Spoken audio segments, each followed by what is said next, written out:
Street Media Utah. This is Talk with John here on KMMU, and I look forward to being with you for the remainder of the next 2 hours, and probably will go even a little bit longer. I've got a number of guests. I'll be introducing this first one here momentarily. And I just want to say thank you so much to all the guests that have agreed to come on. You are listening to KMMU Main Street Media Utah. We are live on X, YouTube, Rumble, and our website, kmmu.org. You can go there anytime. Now, first, I don't want to expose my guests to this, or at least enthrall them, because they don't necessarily agree. But this is a little bit about Talk with John. I'm going to give out the show prayer and the show mantra, as I like to do at the beginning of every show. I hope my show is a gift. And let's start with my show prayer. No need to bow your head, close your eyes. It's just a prayer of my heart when it comes to doing the show. I hope my show is a gift back to my forefathers, the founding fathers, and may it be an acceptable token to our Father above. Then the show mantra is, where there is liberty, there is the Spirit of Christ. Where the Spirit of Christ is, there will be liberty. And the greater the Spirit of Christ, the greater liberty will be. That's taken from Article 7 and places throughout the Scripture. And now, real quickly, a little bit about me, just because I remember every once in a while, like every week, we have people that are viewing me, listening to me for the first time. I consider myself a Christian conservative. First Christian, then conservative. Now, frankly, I don't know if you can have a liberal Christian. Well, I'm sure there can be. No, I don't know that there can. I don't know that there can be. Of course, there can be conservative liberals or Christian liberals. No, yeah, probably. All right. Well, let's bring on my guest. See, I didn't want to make her be a part of that, and that would be unfair to her. So I'm introducing Tina Cannon. Now, Tina Cannon has already been on my show here twice, also on Talk with John on K Talk Radio. Go to SoundCloud for that on the radio side, and you can go in our links. Now, also, we did a debate, and obviously, she came out the big winner from that debate, didn't you? So I want to say thank you for joining me again today. Tina Cannon. All right. So Tina Cannon, when she told me she was running for office, I was like, we got to have, and something she's been saying is, we've got to have a cannon in office. Why bring a knife to a gunfight when you can bring a cannon? Did I say it properly, or did I get it right? You said it right. You said it right. Thank you. All right. So why in the world would we want to bring anything other than a cannon to our fight, as it were? And frankly, it is a fight. And Tina, I couldn't be more pleased than punch. I'm thinking like fruit punch. That's my favorite kind of punch. And now I do like some Kool-Aid, but nonetheless, and you would be really cool, so I probably ought to drink Kool-Aid with you because you're so cool. Right. But nonetheless, thank you for joining me today. Well, thank you so much for having me on, John. And thank you again for hosting the debate. It was hard to get the attention of the debate commission, so I really appreciated you stepping in and hosting the debate on your show. And as you mentioned, it worked out great for me. I don't know how Ricky feels, but I feel great about it. So I appreciated the time and the effort that you took to make it possible. Well, before that debate, I can reveal this now. Tina Cannon probably was my choice going in. After the debate, Tina Cannon definitely was my choice and is going to be my choice.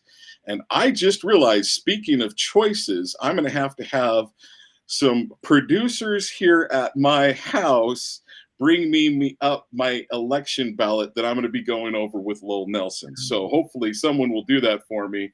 And I'm going to be doing a little on-air producing to make that happen. But nonetheless, you are on the ballot this year for state auditor.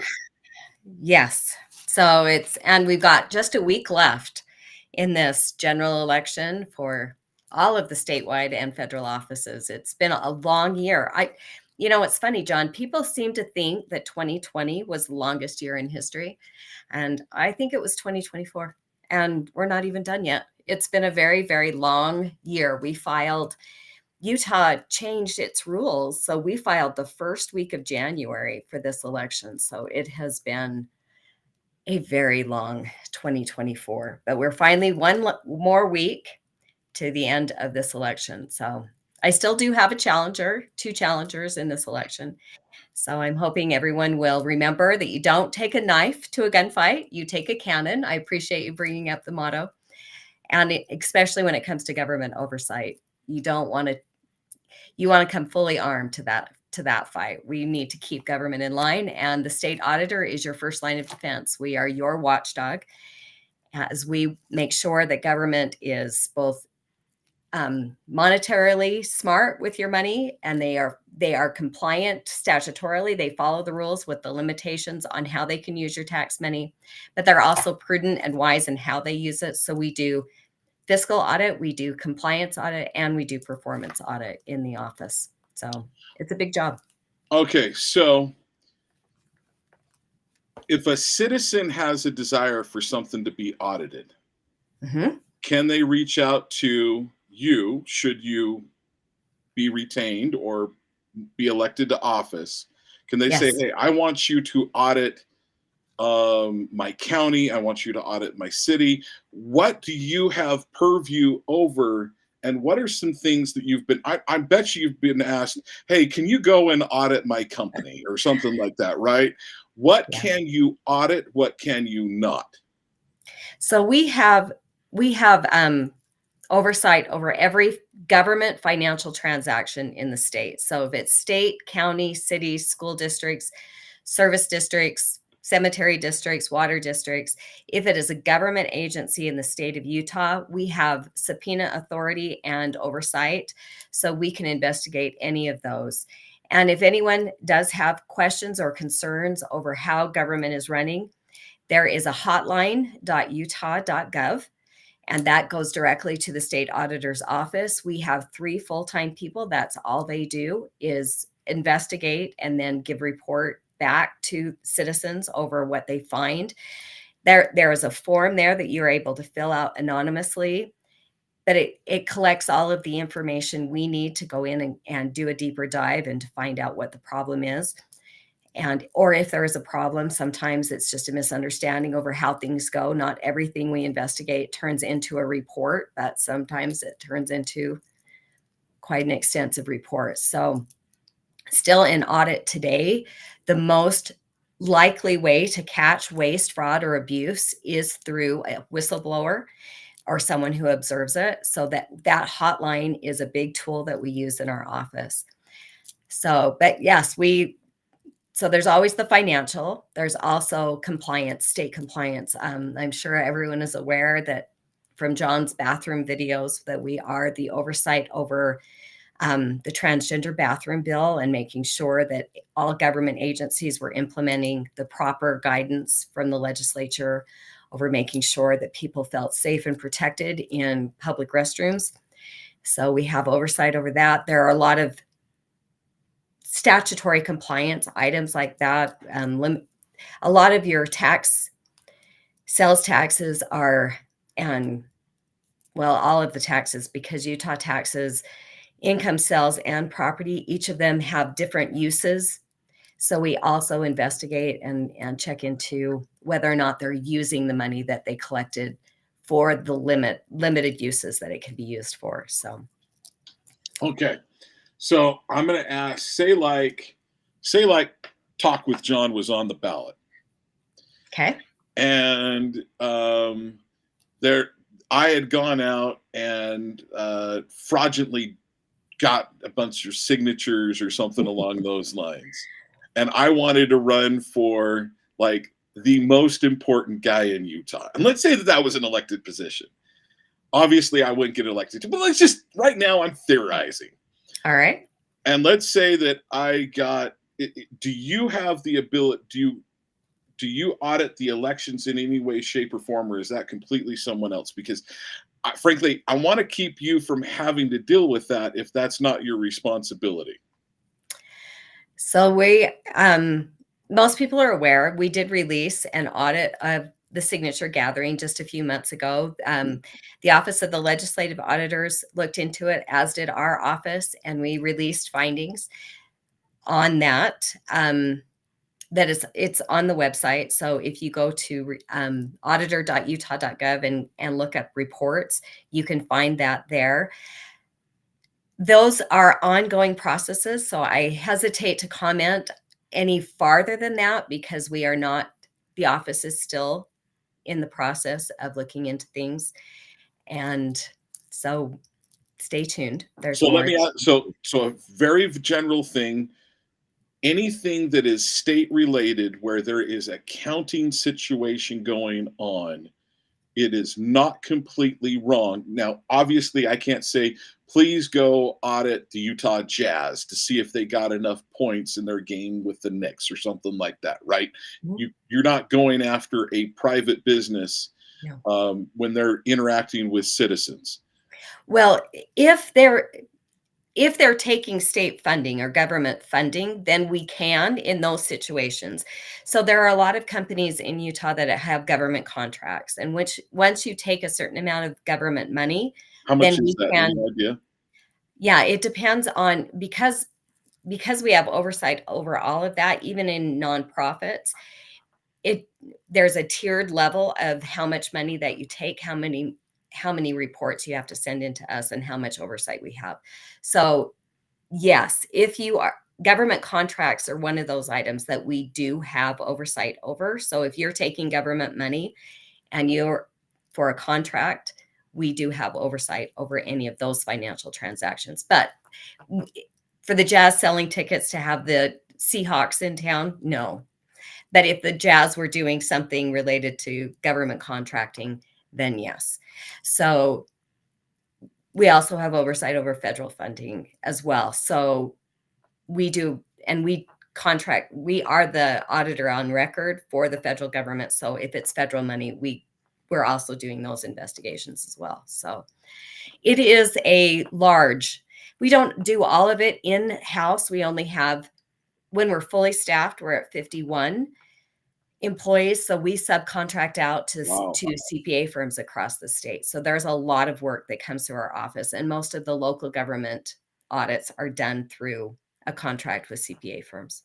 Okay, so I want to put a petition out there, folks, that Talk with John should receive a Utah government contract to be funded for Talk with John's whatever he wants for, like, let's say $5 million. Does that stand under the threshold? So for how much did you say? I missed the last number. Let's say 5 5 million. million? Yeah. 5 million? Definitely. Yes. Yes. And so it starts at 50,000 but any amount we would be able to look. In fact, as this process, if anyone hasn't gone out to transparent.utah.gov, that's the state auditor's website. And we take all of those financial transactions that we're over, and we put all of that information in a searchable database for the taxpayer so that you can go out and find out, well, who has been receiving money. So if you wanted to know if Talk with John was receiving money from the state of Utah, if you put Talk with John in the vendor search, you would come up with any payments that any government agency has given to Talk with John. So you could find out if you know of a contractor or a vendor that's been doing work, you can go out and see which vendors look for them. And I've walked people through that process. But again, it's at transparent.utah.gov. And if you do the vendor search, you can put it into the search bar and find out how much Talk with John got. And then you That can would be start having more so questions about it. fiscally conservative for Talk with John to get $5 million so I Yeah. can go on vacation. I think that would be very fiscally conservative. So if they were giving you money for going on vacation, then I'm definitely investigating this, because that's not really proper government use of our Oh, tax dollars, dang John. it.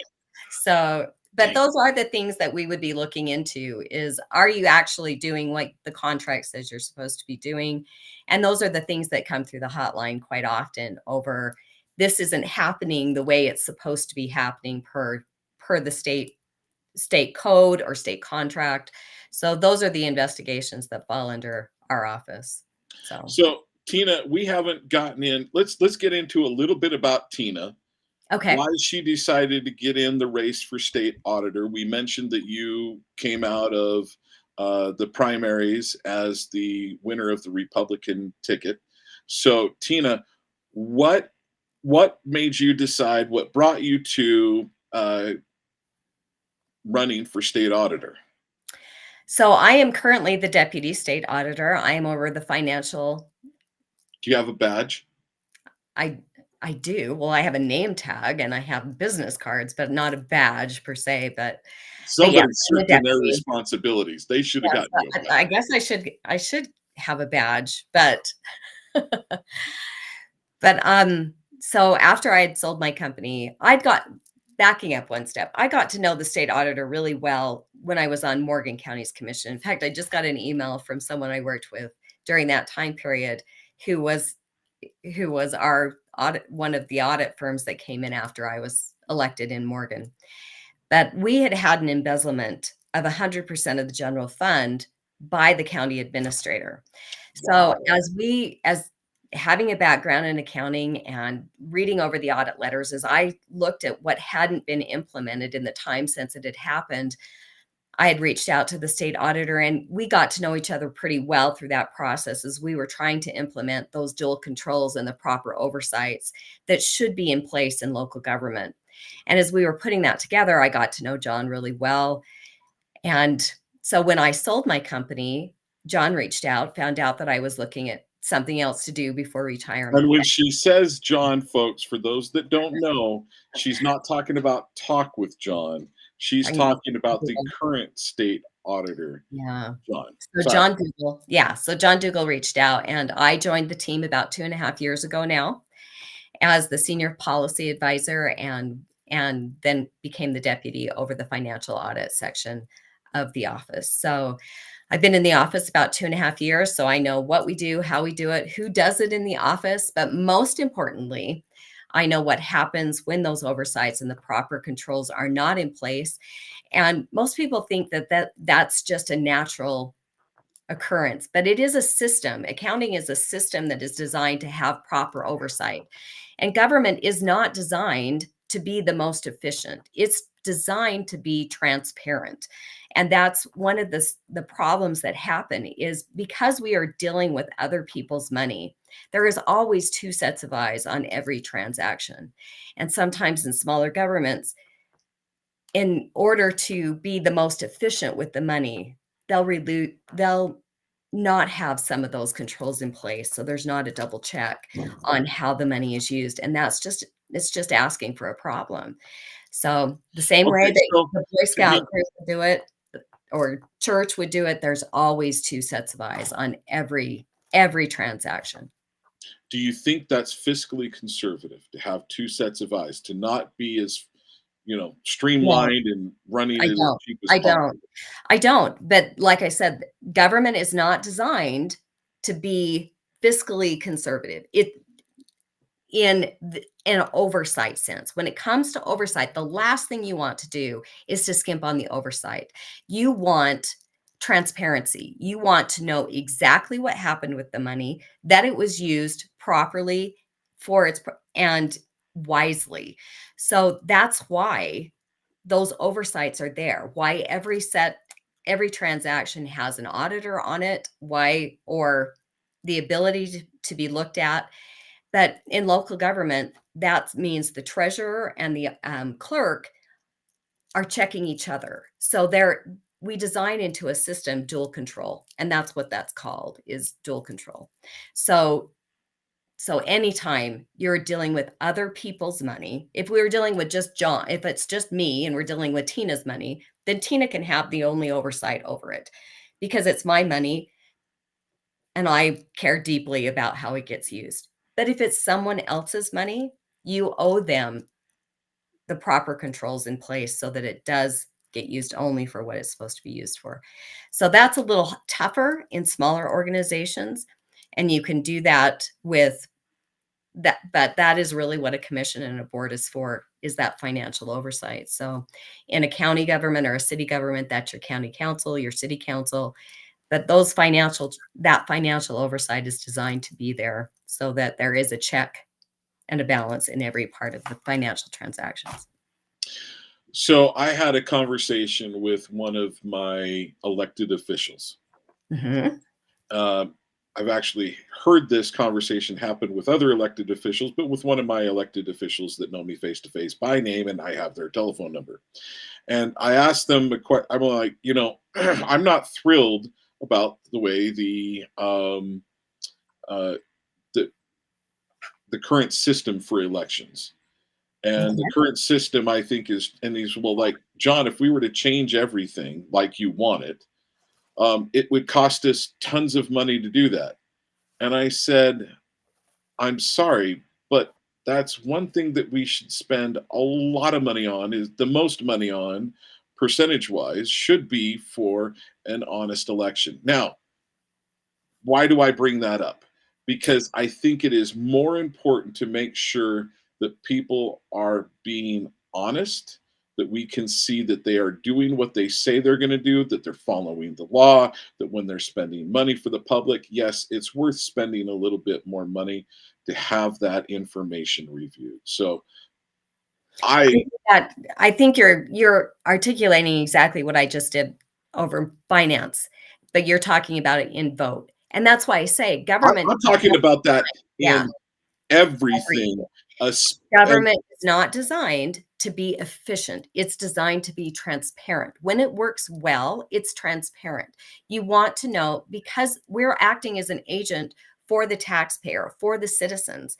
They need and should have access to everything that you do. It should be very transparent, which is why we call our website Transparent Utah. So, but I agree with you. And when you're looking at a vote process, one of the things that frustrates me the most about the conversation we keep having over elections is that we should just not question anything, that elected officials should not question anything, or that citizens should just trust the institution. That's not how it works. My background is management accounting, systems accounting. And I can tell you that what my training is that every system has a weakness. The job is to identify where the weaknesses are and design mitigating controls to make sure that you're having extra checks on the weaknesses. And that's how elections go. No matter how we decide to do this, whether it's mail in, whether it's in person, there are going to be weaknesses in that system. We need to be designing and creating the oversight, the transparency portions to make it work the best as possible and to offset any of the weaknesses in that system. And to say that there are no weaknesses in a mail-in ballot system is just it's just wrong. It's just wrong. There are always weaknesses in a system. well, okay. That's not very politically correct of me to say in the state of Utah right now, but that's my job as the They, state they, auditor, they can to go. not be politically correct. My job is to be the skunk at the garden party and tell you where the problems are. And that's the job. So, and that's what I'm telling you, that I'm not a fan of mail-in voting. I've never been a fan of mail-in voting. I liked going in person. I liked getting my little badge. I liked standing in line with my neighbors and talking to each other in line. It was a bonding experience for me. But the system, we don't do that anymore. And I can give you all the reasons why they think it's too expensive to go back to voting in person, that we would have to have a holiday on election day so that we could use the schools again, because you can't go into a school when the students are there because of the security issues now. All of those may or may not be valid excuses. I think there is a way that you can mitigate around all of that to go back to having a more secure system. But Well, anyway, let I me put it could this go way. on if you wanted. I could keep going for a long time. Well, so let's just. I want to get. So I just got a note from the next guest, Lowell Nelson, that he's going to be joining us just a little bit late. So that works out perfect for us. All right. So let's hit on this just a little bit. So I was thinking about this. So not thinking about it. One of the reasoning for the founders, I think Closer would he stay in general, to the general framework of what the founders wanted. Now, well, John, then we'd have slavery. Well, no, we wouldn't, because even the founders didn't want that, and they put a system in place so to wind up getting rid of it. It actually was built into the Constitution. All right, so enough said there. But also we have amendments. But one of the things that I think we should do is stay as close as we can to that. And why did they pick November, the first Tuesday following the first Monday of November? If I remember correctly, that's not exactly how it stated in the Constitution, but that's how it stated basically in the Constitution. Why did they pick that date? Is because most of the fields, especially up in the north, they brought in everything in from the field. So they could get as many people could go into town and cast their vote as possible. Down in the south, and even down in the south, much of the fields had already been taken care of. So people would be able to get out and get away. Some people, it took them an entire day to go to town. To vote. People lived that far away and would go and vote. It would have been much easier for them to write in the Constitution, we'll mail it in. They saw how bad of an idea that was, our founders back then. To say that there couldn't be any fraud now, especially now, people just don't understand. Well, and France has implemented a mail system, and even France has moved away from it because they couldn't mitigate all of the fraud. So if you look around, not only could we learn from states, we should learn from other countries and for what they've learned. And it was interesting to hear Elon Musk, who has slight expertise in in a lot of things, but especially in computers, and talking about the best to avoid fraud, that it should be a paper ballot, that was the only way you're going to be able to avoid the fraud in the system. So we've got that with paper mail-in ballots. Now it needs to be, I would like to go back to in-person, but I do realize as the state auditor, I don't make that policy. I just get to opine on what I think. But as long as we're doing mail-in balloting, you have to realize where those weaknesses are, and you have to put those controls in place so that people are only voting once, and that you are sure you're getting just legal voters voting and not my guess is to put all of the safeguards in place to make sure that we have every proper legal vote counted. My guess is the expense is much higher than it is for in-person voting. I would agree with that, because one of the things we talked about, signature gathering, when you collect signatures, you've actually collected everything you need to be able to vote for someone, and to know where their ballot, and if you know when ballots are going out, you know where to go pick it up, and then you have their signature even. So we've created another method for having the information that you need to be able to vote for someone, and nobody talks about that stuff that's out there, or that the candidates who start a signature gathering process and then don't finish it are not even able to turn those signatures into the lieutenant governor's office to be held or to be destroyed by someone else. So you've got all of those petitions that are floating out there somewhere that have all of that information on it. And then we're talking about, you don't send in your ID. I give the ID if I'm going to pretty much do anything else. I have to give ID. So, and then let's talk about my signature. And depending on my mood that day, or depending on how my arthritis feels that day, my signature may look different. And then how much is the percentage of match in that signature if you're going through that process? So we just never talk about the in-depth. And heaven knows we don't hire signature specialists, right? I guarantee you all the signature lookers that we have that are clicking those screens, none of them would find their way up on a stand for a trial to say, yes, I can I am a signature specialist that can verify the signatures. No, I guarantee you that's not the case. All right, so let's do this. We've got about somewhere in the neighborhood of about 3 to 5 minutes before Lowell Nelson joins us. Okay. Let me ask you the question of, we've talked a lot about you, your thoughts and things along those lines. I'm going to ask you this question because we've gone through my 20 some odd questions. Hey, I put you through the ringer. I don't think it was 20. It was Oh, over 20. It was over 20 questions that I put you okay. through. Oh, in the debate, you mean? Not Okay. in the debate, pre-debate. All right. I've asked you those questions. All right. I want to say that I have. I could Yes. be lying. Yes, you did. I was thinking today. I wasn't thinking we done 20. No, we haven't done 20 questions. We haven't But even during the touched my debate, 20 yes, questions. it was a long debate, actually. It was a good debate. So here's my question for you, and this is an easy one. Why should someone vote for you, Tina Cannon? Because I have an absolute passion for honest, ethical government. This combines two of my greatest loves, accounting, which I no one understands when I say Oh that, my gosh. but Oh honest, my ethical government. gosh, your family. No, sorry.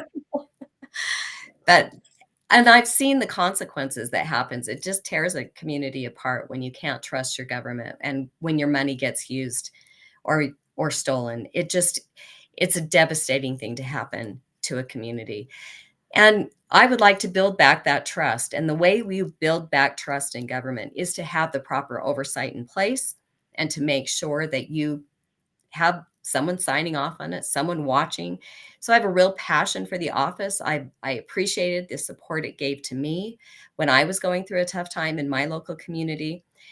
And I appreciate the work that we do on Transparent Utah and giving out information to all of the citizens so that they can have someone in their corner being a watchdog for Utah taxpayers. And so you're saying, Don't bring a knife to a gunfight. Bring a cannon. excellent. All right. Any last thoughts that you want to share with the audience um, about any particular topic that means something to you? Well, I do have one thought, and it's out on my website, but it's the tagline that I've used in my emails for the whole time that I've been an elected official or in government. And that is this. And the founder said it best. It's James Madison from Federalist Paper 51. So I'm going to make sure that I get it right because sometimes I massacre it. But in framing a government which is to be administered by men over men, the great difficulty lies in this. First, you must enable the government to control the governed, and in the next place, oblige it to control itself. And that is exactly what we do in the state auditor's office. It's an incredibly important role. I encourage everyone to go out to our website to look at the things that we do and to, if you see something, this is where you submit through the hotline. Be aware of what's going on in government. If you see waste, fraud, and abuse, to please let us know and give us the opportunity to make it right. And I appreciate your time today, John. It's always a pleasure. Well, Tina, And to you, Dwayne, who no one can see you, but Dwayne's there too. well, he says you're welcome. So, Tina, I'm going to say thank you so much for joining us here on KMMU Main Street Media Utah. We really appreciate you being here today. Thank you, John. And tell Lowell I said hello. We've been involved for a long time together, and I really sorry I didn't get to talk to him today. Well, But I will tell him you said hi, and he's late getting to the party. Shame on Lowell, but I will pass along those words. So, Tina, once again, thank you so much for joining us today. thank you. Thank you. Have a great one. Take care. You All right, folks, that was Tina Cannon running for state auditor. I really want to say thank you to her for joining me. Also, I want to say thank you to her, and I'm going to wave goodbye. People can't see her on screen anymore, but Tina, thank you so much for joining us. Okay, folks, so shortly we will have Lowell Nelson join us. And with Lowell has had a talk show. And it's a path to state sovereignty now. But he and I, so there he is. So, real quickly, joining us right now is Lowell Nelson. He has a show on the path to state sovereignty. His show is Path to State Sovereignty, correct, Lowell? Yep, that's right. And his show you can listen to on K Talk Radio on KBJA AM 1640. You can listen to his show virtually every Tuesday from 9 to 10. And Lowell and I got to know each other over 5 years ago, back in June of 2019 when I joined K-Talk. Hopefully, I will be finding myself back there now, but Lowell is one of my favorite people, and I had one of my favorite moments on radio with Lowell. That was when he and I get together, we do a little crosstalk. I'd have him on for about half an hour. Sometimes we went as long as an hour chewing the fat. And Lowell also has the Highland. He's also one of the key people in the Highland meeting group, and I definitely want you to talk about that. But one of my favorite interactions with Lowell Nelson, it was shortly on after I joined K-Talk Radio, and I think Lowell had been like, man, this guy's fairly conservative, maybe not quite as conservative me. I'm probably 90% of what Lowell Nelson is when it comes to conservativeness. Now, when it comes to being as godly and as good of a man, I'm probably about 10% of what Lowell Nelson You're is. selling yourself way too short there, John. I don't know about that. I mean, look, folks, Lowell Nelson is that good of a dude. If there's a person that I could believe could commune with God, or I need someone to commune with God, Lowell Nelson's on my short list to reach out to. So I did this bit where it was just getting in the news, where transgenders were just getting in the news. And so I said, I'm going to be reaching out I want to reach out to SUU or one of these small schools and say, I'm going to win you the women's national championship for basketball. I guarantee it. I'm going to win it in 2 years, and I probably will win it the first year I'm head coach. And he was like, what?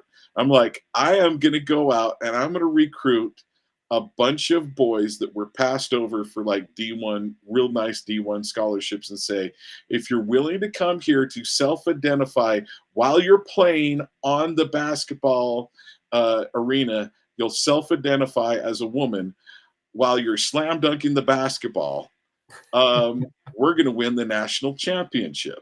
And we'll have one actual female. And he just kind of had this look like, wait a minute, this is nothing like I've heard before. So that was, I was crazy. It sounded like crazy town, but he realized eventually, and we even had a caller call in a lady that was just so angry with me. It was hilarious. So I was like, yes, some of the audience bought the bit. But Lowell wound up realizing that it was just a bit. I really didn't mean it. But historically, so why am I bringing him on now? Historically speaking, every Tuesday before Election Day, we would go over who he would suggest people vote for. And I'm going to guess he did that on his radio show today. Sure did. But I want to bring him to our platform of Main Street Media Utah, roughly in the next 17 minutes, 16 minutes and change before we have Joel Skousen join us. I want to do that with Lowell Nelson. So, Lowell, let's get to it. And how about this? Let's start with on the back. Now, Lowell and I do not live in the same congressional district, and we don't live in the same town, so we are going to have different state legislatures. So I'm not going to go over your state representative for Utah State House. I am not going to go over the state representative for Senate because, frankly, there's 29 state senators, I think. Yeah, half of the 29 and all of the House reps.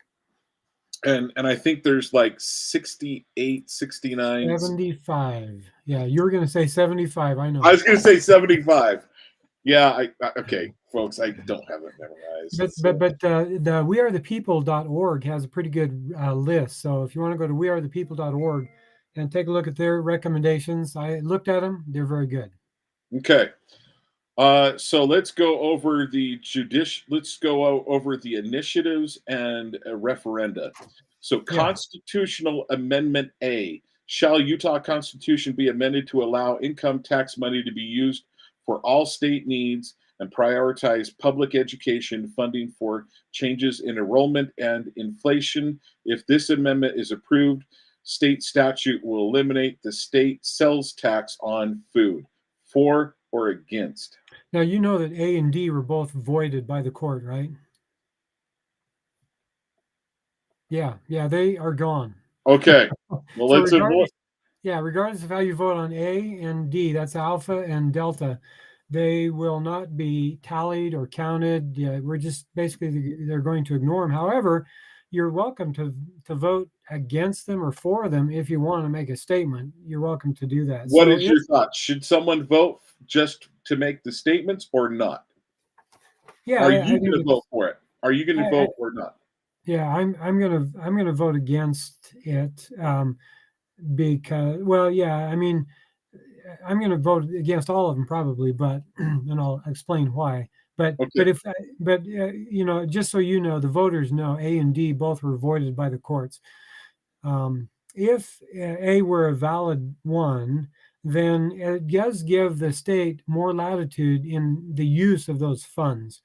But I don't know. There's some comfort in knowing that 100% of your income taxes to the state go to education. This kind of opens it up to allow them to spend it on, and you know, on other things. So I probably would vote against it, but I don't have real strong feelings about that one, John. I would vote against it just slightly because I don't think because it says this statute will eliminate sales tax on food. Something tells me they're doing this to make to mess with something. Yeah. To me, this is just something that could shown to be messed with. Mhm. Constitutional Amendment B. Shall the Utah State Constitution be amended to increase the limit on annual distributions from the state school fund to public schools from 4% to 5% on of the fund? Yeah, now I know that Marlo Oaks is pretty excited about this, but I'm against it. I don't want to feed the beast. I think the public education system, which really is a government indoctrination camp, is systemically flawed. I do not want to feed the beast any more money than I have to, so I would vote against this one. I would concur with that. Constitutional Amendment C. Shall the Utah Constitution be amended to have the office of county sheriff be elected by voters for or against? This is a real conundrum for me, John, because we already do that. Counties already elect their sheriffs, you know, by the people, and that makes the sheriff accountable to them. So why are we so much in a hurry to amend the Constitution to make the election of sheriff?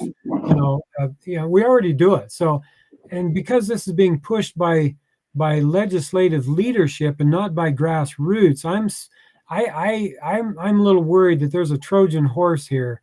I concur. That and that's the only reason why, because it's the wrong people that are bringing it forth. Yeah. I am convinced that there is something, because do I think this is actually probably a good constitutional amendment if it was done by people that I could trust? The answer is yes. I think that that is a good thing to have be constitutional. But like, what's waiting in the wings? Unless it was also, this shall not be abridged or shall not be infringed or modified, then maybe I would vote for it. But that's, I mean, to me, I agree with you.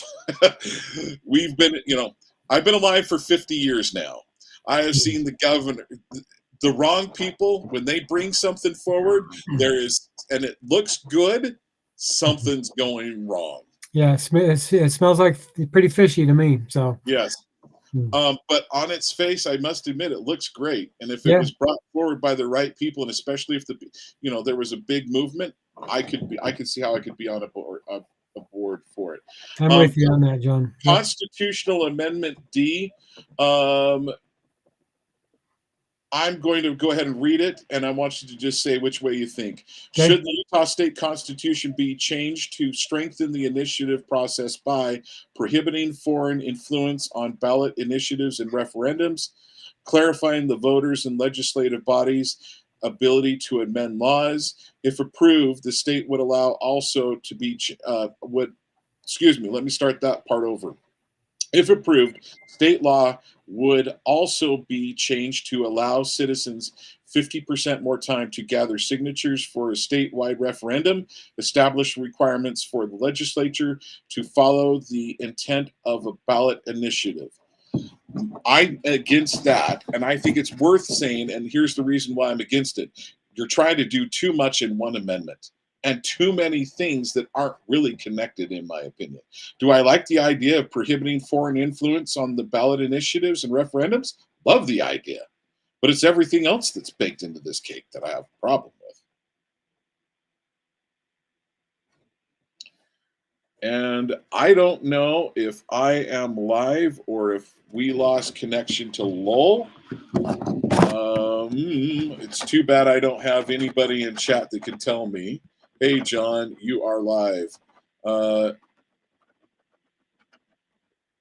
Looks like we lost Lowell. Hopefully we'll be getting him back soon. From ECK for Gen Z, love Gen Z, they put out at 440, meaning voter fraud. I should have seen that. All right, so real quickly, Lowell Nelson, lost signal. Sorry, trying to connection is poor.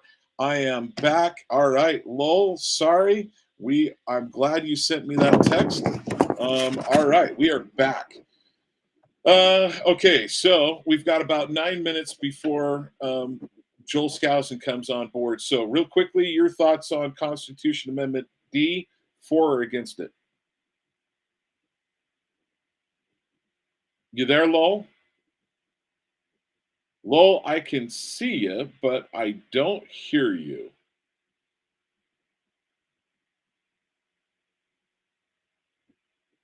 Dang it. Can you wave, Lowell, for me?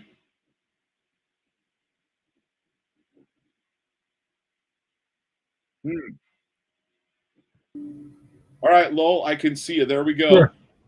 Okay, sorry about that, John. My connection must be poor here in Highland. My bad. Totally understandable. Constitution Amendment D, for or against?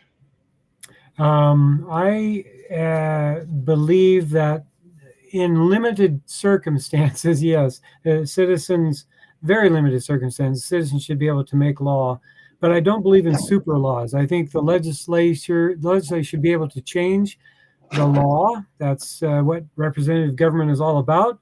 And so this particular amendment, I think, does restore the proper balance. So I probably would have voted against. I mean, I probably would have voted for this because it restores the legislature's power or authority to change the law, even though citizens pass an initiative.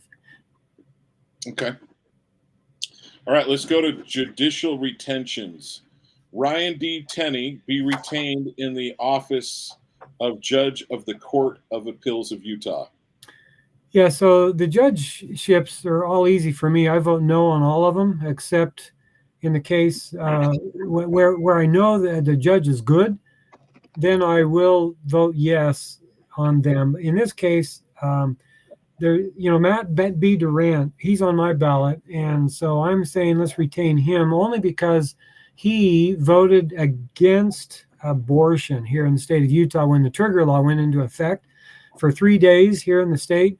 And before that Judge Shelby put a hold on it, then it got up to the Utah Supreme Court. Matt Durant was the only one of the 5 who voted against the killing of innocent lives here in Utah.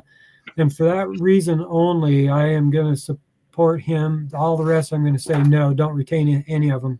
I'm going to say especially, and we won't go over them all, I'm especially going to say do not vote for Matthew B. Durant, Supreme Court of Utah.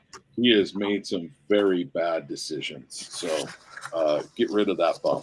Throw that out. All right. Let's go. there's a fair amount of people in Utah County. Let's go for just the county commissioner seat C. Yeah, Beltran, Skylar Beltran. Skylar Beltran. Okay. And I'm going to make a note of that. All right. You and I, so far, have been.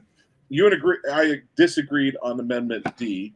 I would have said no because it was trying to do too much at once, in my thoughts. Yeah. All right. And we also disagreed on Matt Durant, just so you know. You're for Matt Durant.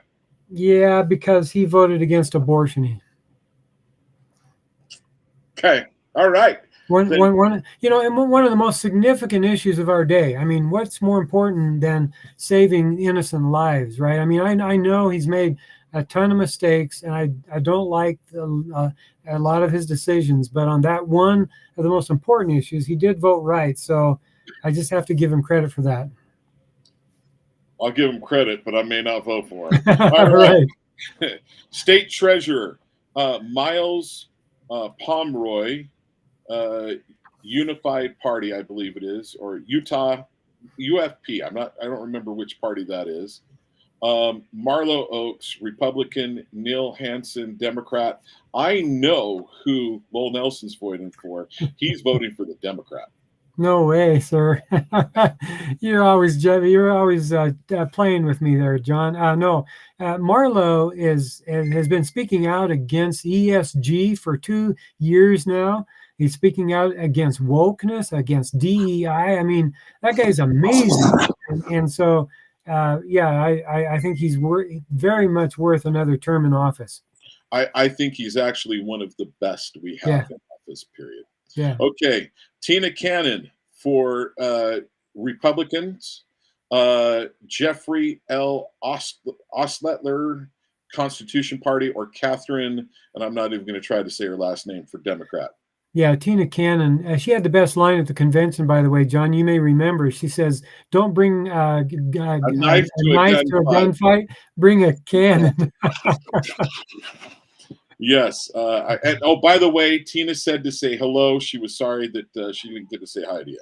And by the way, yeah, she's awesome. She's a deputy auditor right now with John Dougal, who and has been helping and learning from John. So she is going to be a bulldog. She's tenacious. She wants to hold these agencies of the state accountable. She is. I mean, I'm not voting for her just because of her line at the convention. I'm voting for her because she's going to be a bulldog. And everything about her I've seen is a bulldog. So, Yeah. I mean, really, she's a good one, Yeah. in my opinion. Attorney General Derek Brown, Republicans. Rudy J. Bautista, I believe, Democrats. Andrew McCulloch, Libertarian Party. Austin Hepworth. Michelle Quist, Utah United Party, I believe. Yeah, my choice there is Austin Hepworth. Excellent young man, constitutional background. He understands the law, and he's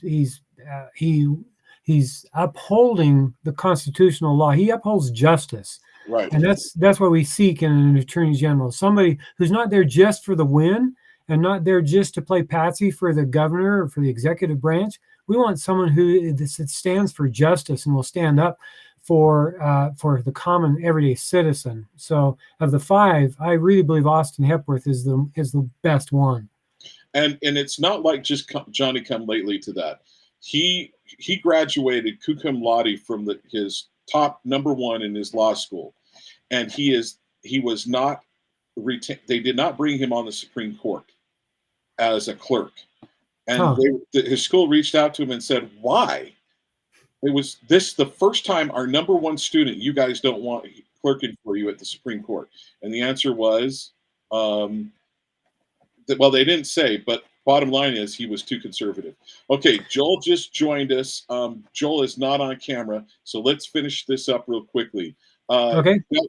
Voting for governor, who are you choosing? Spencer Cox, Republican Tom Williams, IAP, Brian Smith King, Democrats, Libertarian Party, Robert Latham, or do you have another option? Yeah, write-in candidate Phil Lyman and his lieutenant governor companion Natalie Clausen. definitely do a write-in. The most important vote you'll cast in this election, write-in Governor Phil Lyman. Okay. For U.S. House 4, Bullard, Cook, Wang, or Owens? Owens. And in your and on I've yours, got on mine, it's Glenn Wright or Mike Kennedy, and I'm voting for Mike Kennedy. Mike Kennedy is, I think, has the chance to be one of the best congressmen in the entire Congress. Could be a Matt Gaetz, a Thomas Massey. Folks, vote for him. We are losing someone really good in the Utah State Legislature, but we're glad to get him. For state senate, Carlton Bowen, IAP, John Curtis, Republican, or the Democrat? Yeah, Carlton Bowen for the IAP for the U.S. Senate. He is definitely qualified man. He served on the city council in American Fork. He's been Ron Paulian. I mean, I learned, our children went to the same school together. I've known Carlton for 20, 30 years. And he is rock solid Ron Paulian. There couldn't be a better senator from the state of Utah to join Rand Paul and others there in the U.S. Senate, Mike Lee and others. That's a pretty darn good endorsement. That's who will be getting my vote. But just so you know, I was going to vote for him before you said that. I knew you would, John. All right, so U.S. president. Yeah, there's a bunch of people there. You know that here in Utah, Trump is going to win the race. However, I'm going to vote for Joel Skousen because Joel has such a much deeper understanding of the Constitution. He's principle-based decision maker, and I would love to see Joel in the White House. I know it's not going to happen, but I would love to see it. Well, I was hoping we would get to that before Joel joined us, but the bottom line is, Lowell, do you need to guess who I'm voting for? Well, yeah. I'm not. I don't need to guess. No. Joel Skousen's got my vote. And, absolutely right. And I think I don't think we could ask for a better. I mean, I was talking to a neighbor of mine and who voted for Joel before I'd even talked to him about it. And he's like, could you imagine if we had Joel Skousen in? So how in the world am I going to remain, never mind. I'm not even going to try. So I'm going to bring in Joel Skousen right now. Joel, will you please forgive us for being 2 minutes late? I was hoping to get through Utah's ballots. Oh, Lowell, let me ask you this real quick. And Joel, will you please pardon me on this real quickly? There are 2 other seats for Utah House. Who would you vote for in both those seats? Do you know? I have not followed those races. I guess there's the CD1 and CD2, right? So you got right. Celeste Malloy in a race, and you got Blake Moore in a race. So I don't know who their challengers are. Cassie Easley of the Constitution Cassie. Party. Yeah, you're right. Yeah, I would vote for Cassie. She in a heartbeat. She's awesome. In which one of the seats? House 2 against House Malloy. 2. Okay. And do we know about seat 1? I'm going to guess there's a Constitution Party. That's who I'd vote for too. Yeah, me too. Because I don't have it in front of me, and unfortunately, things did not come together fast enough that I could pull up all those different things because of what we had happen with our new system that we've got. So, before you, John, before you kick me off of your show, let me just say. Or warn Joel that 3 decades ago Ron Paul ran for the U.S. House, and he actually won that seat. And thereafter, he would always caution people that if you run, you might win. So be careful. If you run, you might just win. So I'm just warning you. Be careful, Joel. Thank you, Lowell, and I certainly appreciate hearing your recommendation. I highly endorse everything that you said, Lowell. Those are great candidates, especially Carlton Bowen for U.S. Senate. I'll tell you, it's a travesty of huge proportions for the ignorant Republicans in Utah to buy into the lies that John Curtis put on television, putting out that he's the most conservative. I mean, those were the most radically conservative TV ads, and they were all lies. I mean, he doesn't believe any of this. No. And that was proven, by undercover operatives that came in and talked to his chief of staff, admitting that he was actually pro-abortion, but he couldn't say so in Utah because he wouldn't get elected. This is a former Democrat leader in Utah who switched parties just to get elected, and it has worked. That's how, unfortunately, uninformed the Republican voters are. The mainstream Republicans saying. Yeah. Okay. Good to be on your show, John. Thank you so much. Well, good to see before you, we John. let you go, there's two things I want you to do for me. Two things. Number one, I want you to mention Highland Meeting Group. I want you to mention that. Number two, would you please introduce our special guest, Joel Skousen? I'd be glad to. Yeah, this Friday evening at the Highland Community Center, located right in Highland, Utah, that's the north end of Utah County, a young woman named Gabriella Plunkett, Plunkett, I think is her last name. Gabriella, she left communist Cuba just a few years ago, and she's going to be talking to us. She's going to describe life in communist Cuba. She's going to talk about the similarities of that life to what we see in our living here in America today, and then what we must do to arrest our current embrace of communism and socialism here in America. I guarantee you, folks, after her talk, you're going to see with fresh eyes what's happening around us. You're going to see the darkening clouds of communism that are clouding our skies right here in our own communities, right here in Utah. It's going to be an eye-opening event, and I urge everybody who can, please attend the Highland meeting this Friday night, 7 p.m. at the Highland Community Center in Highland, Utah. Now, last month, we had a great speaker at the Highland meeting, which we held in Orem. We held it in Orem at the Orem Junior High School because we knew that attendance would be big. And it's always big whenever Joel Skousen speaks. It's big because he comes with facts, information, and encouragement for us who listen. Facts and information about our current situation. We have an awful situation surrounding us right here in America today.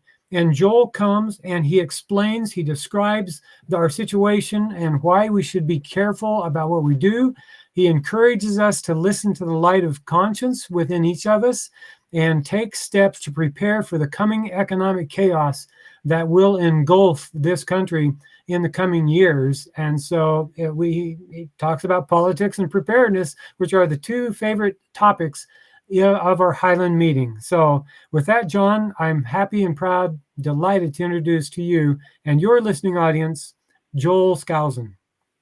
Okay, two things about Joel Skousen. One thing that I'm going to tell you I hate about Joel Skousen. Okay, I don't hate it, but it's really hard. Okay, number one thing that I love about Joel Skousen, every single year at the Highland Meeting Group, he talks about listening to the voice of conscience. I think that is the most important thing we can do. Number one. And why is that the case? Because where does that voice of conscience come? It comes from the King, the God, the Lord of this land, who is Jesus Christ, according to Article 7 of the Constitution of the United States, and also places throughout Scripture.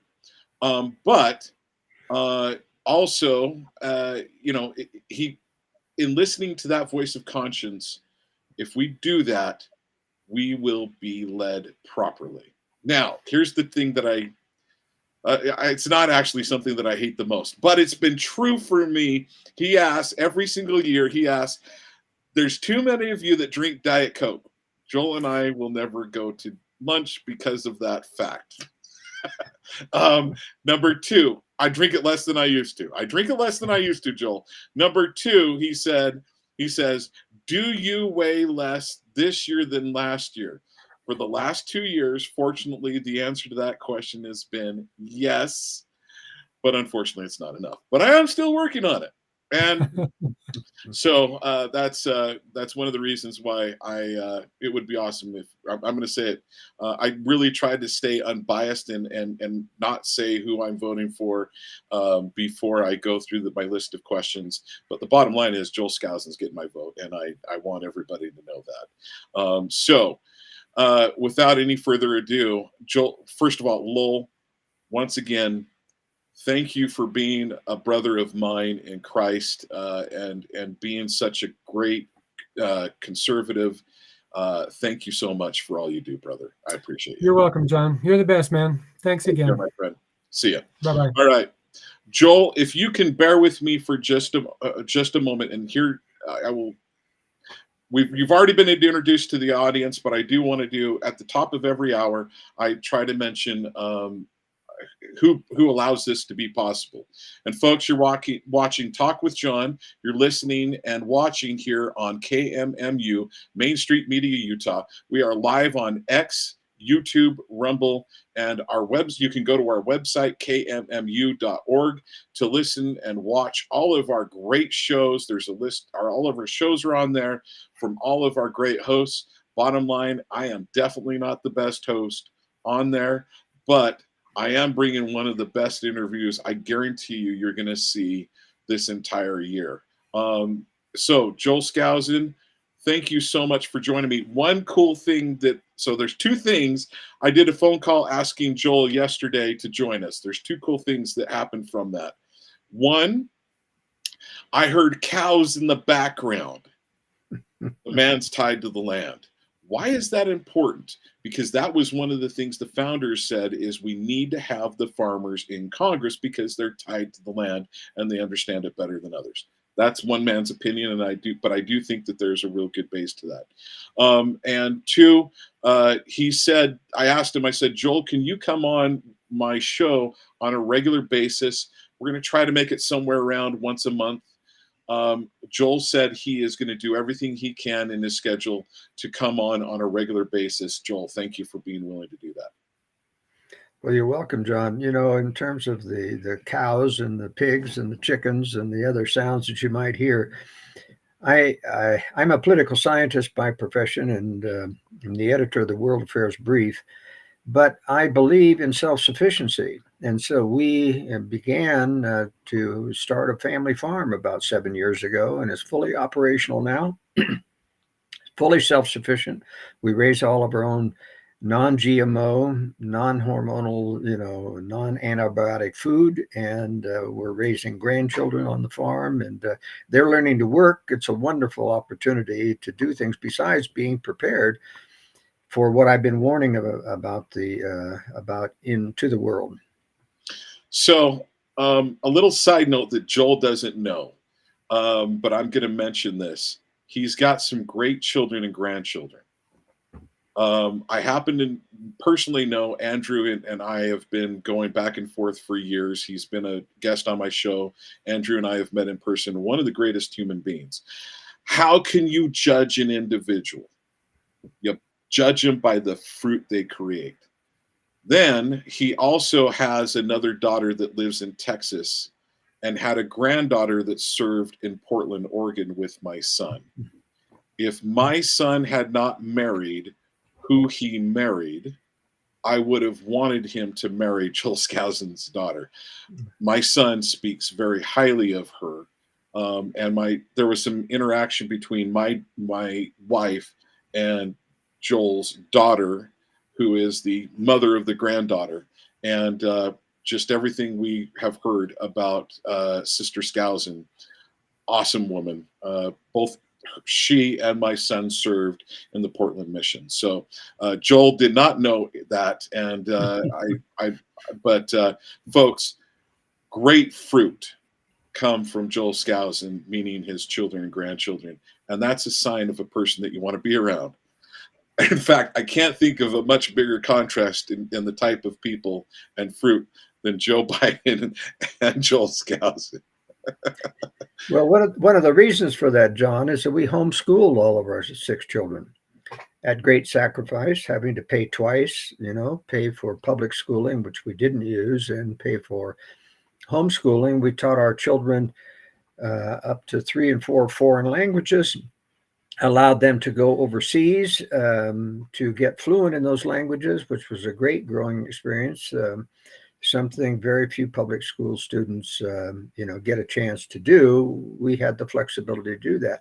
And the second thing that allowed me to, besides starting with great spirits, in terms of the children that we got, to help them become, truly great people, is we taught them a disciplinary system based upon listening to conscience. And it's more than just listening to the divine voice of conscience. That's only one half of it. Yeah, I have an article called The Still Small Voice of Conscience at joelskousen.com, free to read, and at worldaffairsbrief.com, my 2 websites.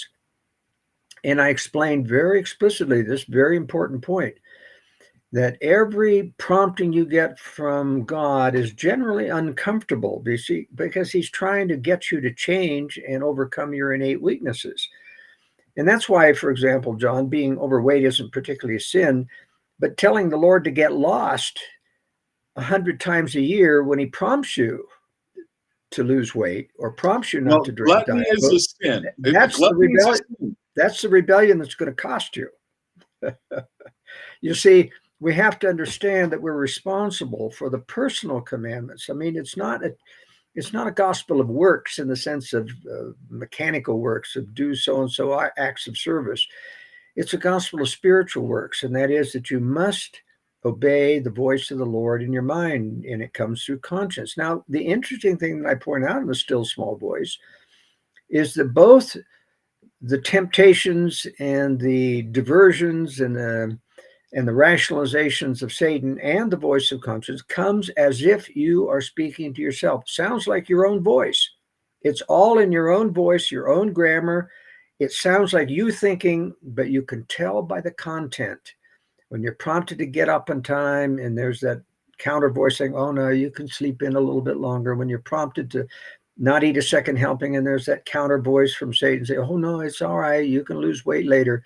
That's the interaction I try to get people to understand going on in their conscience, so they can distinguish between the voice of the Lord, your own voice, and the voice of Satan. And when you do that, every successful person learns to listen to the voice of conscience, at least in the area that they're interested in. I mean, businessmen who become successful listen to the voice of conscience in business, but they are often selective in the sense that they don't listen to the voice of the conscience on their personal weaknesses or their morality or other things that they don't want to hear. And so that has been my voice every year to the Highland group. And hopefully it will take, because I've told people, it's not just a matter of preparation for the war that is coming and the economic trials, the lack of electricity, the social chaos that's coming. You're not going to survive that unless you get very, very good about listening to the correct voice of conscience and following those things. And it takes a great deal of self-control, because there's no disciplinarian there to snap the whip if you tell conscience to get lost. They're just long-term consequences, and those can be deadly sometimes. So be careful how you treat the voice of conscience. I want to get back to this, but speaking of the voice of conscience, something that I messed up. So I did a great job of introducing KMMU. But there is something that I also like to do at the top of every hour that I really didn't have the chance. So let me do that real quickly. I want to do a quick introduction about my show.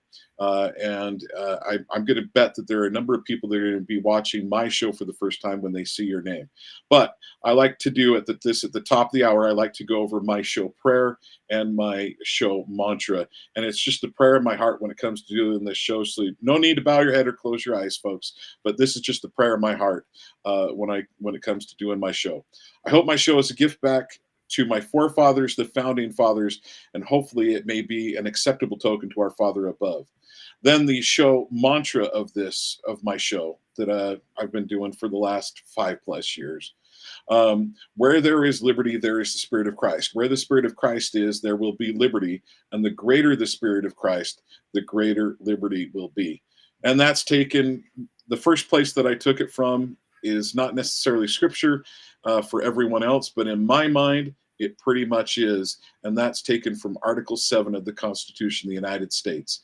When our founders declared the Lord of this land. When they said in the year of our Lord, they were talking about Jesus Christ as Lord of this land. He may not be, quote unquote, the God of this world, but he is the Lord of this land. And as we pay attention to him and the voice of conscience, we will have success.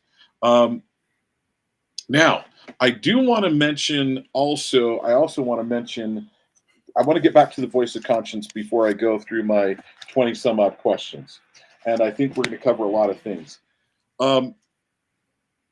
Several years ago, you talked about how there was you said, listen to the voice of conscience when it says, pick up that piece of paper on the ground in your house or something like that.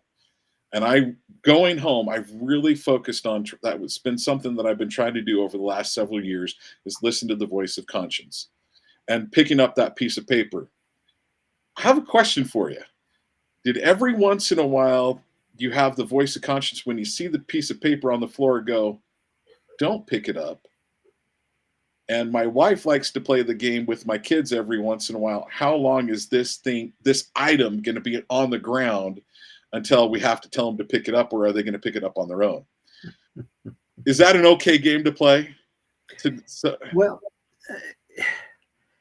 yeah, I mean, you can test your children to see and leave things around to see if they'll, instead of being commanded in all things, by the parents, if they'll listen to conscience and use their own initiative. But you got to remember that your children see you walking past it, setting a bad example, then they might use that. Satan might use that in their mind to say, well, his dad didn't pick it up, so you shouldn't have to pick it up.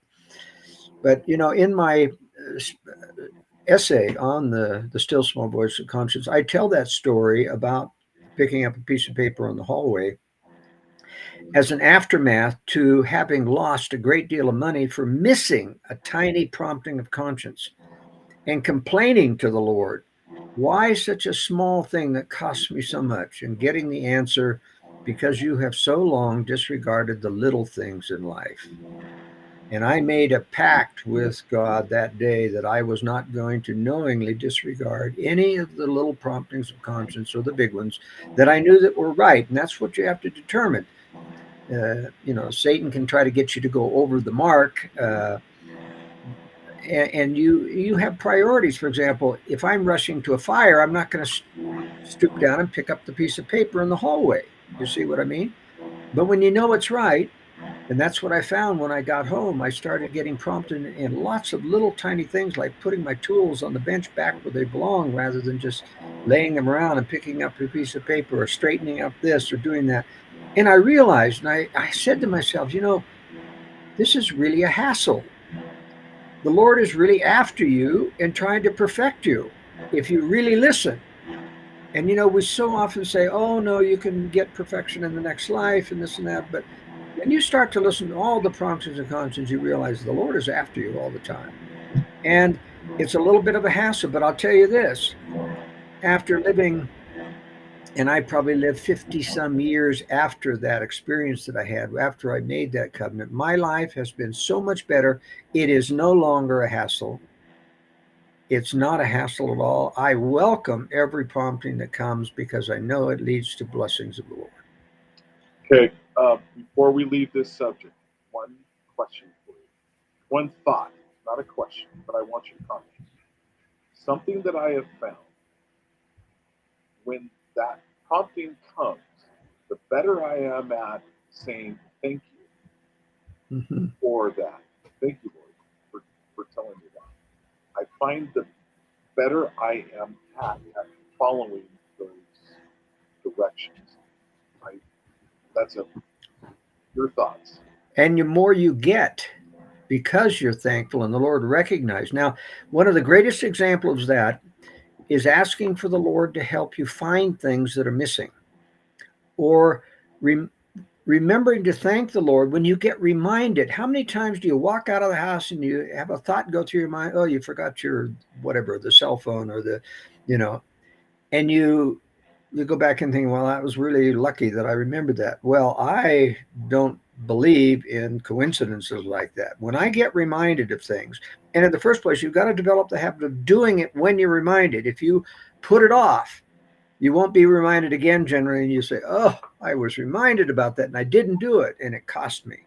So remember, these little promptings are very tiny. Remember to say thank you and ask for the help of the Lord to find things. You'd be surprised how little picture of some place will come into your mind, and sure enough, you go to that place and there it is.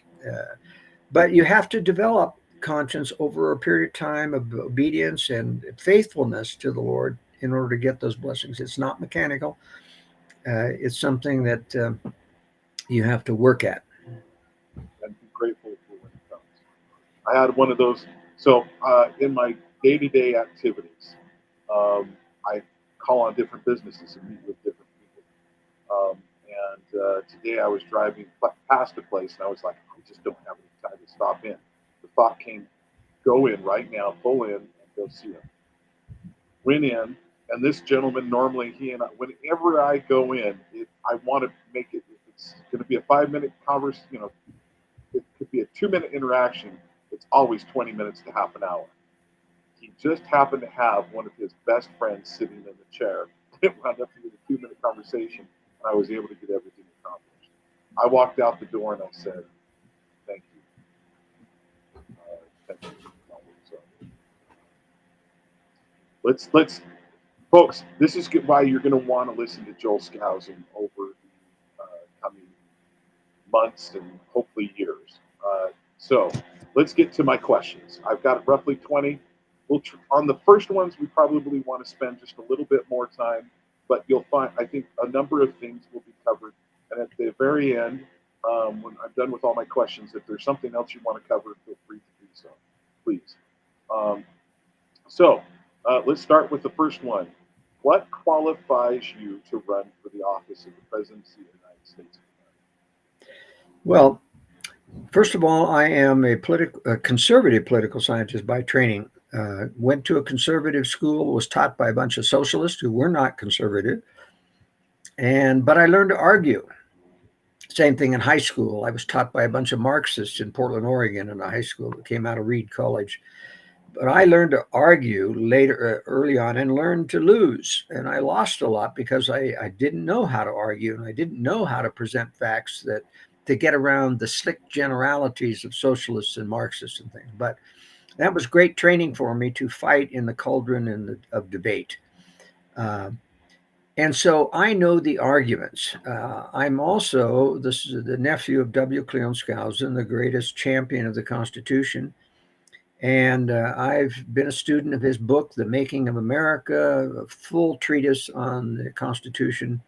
I've read constitutional case law, and although I'm not, a licensed attorney, my father was. I worked in his office as a boy growing up and learned to revere the Constitution, but I know the arguments of the founders, and I know the limitations of government that the Constitution requires. Now, I'm not alone in that. There's at least a dozen other good constitutional scholars, including Bill Olson and Herb Titus and Judge Bork, and who was not allowed to serve on the Supreme Court. They rejected him. Who really know the Constitution well and how to get around case law, which is what keeps our founders' version of the Constitution from being implemented. In the Constitution Party, of which I represent, we believe in restoring the Constitution in government. But you ask any lawyer, we want to restore the Constitution. He says, well, what do you mean? We use the Constitution every day. I said, no, you don't. You use case law. You don't use the Constitution. You use the court's interpretations, and that's the only thing the courts accept if you go before them. They won't accept your version of what the founders have. But more than that, I'm the top expert in the nation on the history of the deep state. Now, why is that important? Because our government is run by the deep state at the core levels. In other words, every law enforcement and element of our government has been infiltrated by the deep state. They control, there's a dark side of the CIA. There's a dark side of the FBI that's gotten clear up to the heads. Because there is a dark side in the DEA, the DHS, of deep state agents, and we're not talking about holdover bureaucrats from past administrations that are Democrats. That's what the libertarians think is the deep state. They're wrong. The deep state is the enforcement arm and the manipulation arm of the larger globalist conspiracy. And these people kill presidents. They killed JFK. through the CIA. The CIA, as I say, has a dark side. And they killed Martin Luther King. They killed Robert F. Kennedy. They covered up for the Navy missile shoot that went awry that brought down TW-800. They covered up for the deep state operation, which was Oklahoma City bombing. They covered up for the false flag operations that led us to the Vietnam War. And biggest of all, they covered up, of course, for FDR's provoking Japan and allowing them to attack Pearl Harbor, shutting down the radar so we couldn't see the planes coming. And having broken the code, we knew it was coming and didn't warn, and then court-martialed General Short and others who claimed were responsible for Pearl Harbor. And then even worse than that was 9/11, which was a deep state operation from beginning to end. In the World Affairs Brief, if you read my section on government cover-ups at worldaffairsbrief.com on 9/11, I document there how there were dozens of things that the terrorists never could have done. They were simply hired patsies by the CIA through Saudi Arabia to pay for these terrorists to take flying lessons on Cessnas.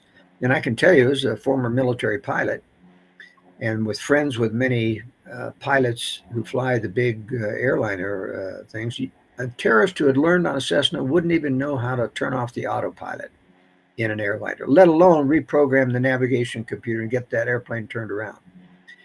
And so there are many things, including loading the buildings with explosives and triggering devices that the terrorists could have never done and didn't have access to. Now, you see, I'm running for president because Donald Trump, even though Donald Trump has some good instincts about and desires about wanting to make America great again, he's not a moral man. So he's got a skewed conscience. He can't tell who's deep state and who isn't. He can't hear the proper warning signals unless he's actually betrayed.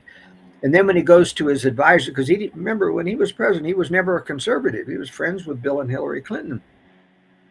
So he didn't know who to staff the White House with the 4,000 jobs in the West Wing. So he had to go to Reince Priebus. And remember, the deep state always controls the top Republican. It controlled the Democratic Party throughout, but the Republican Party is controlled only at the top.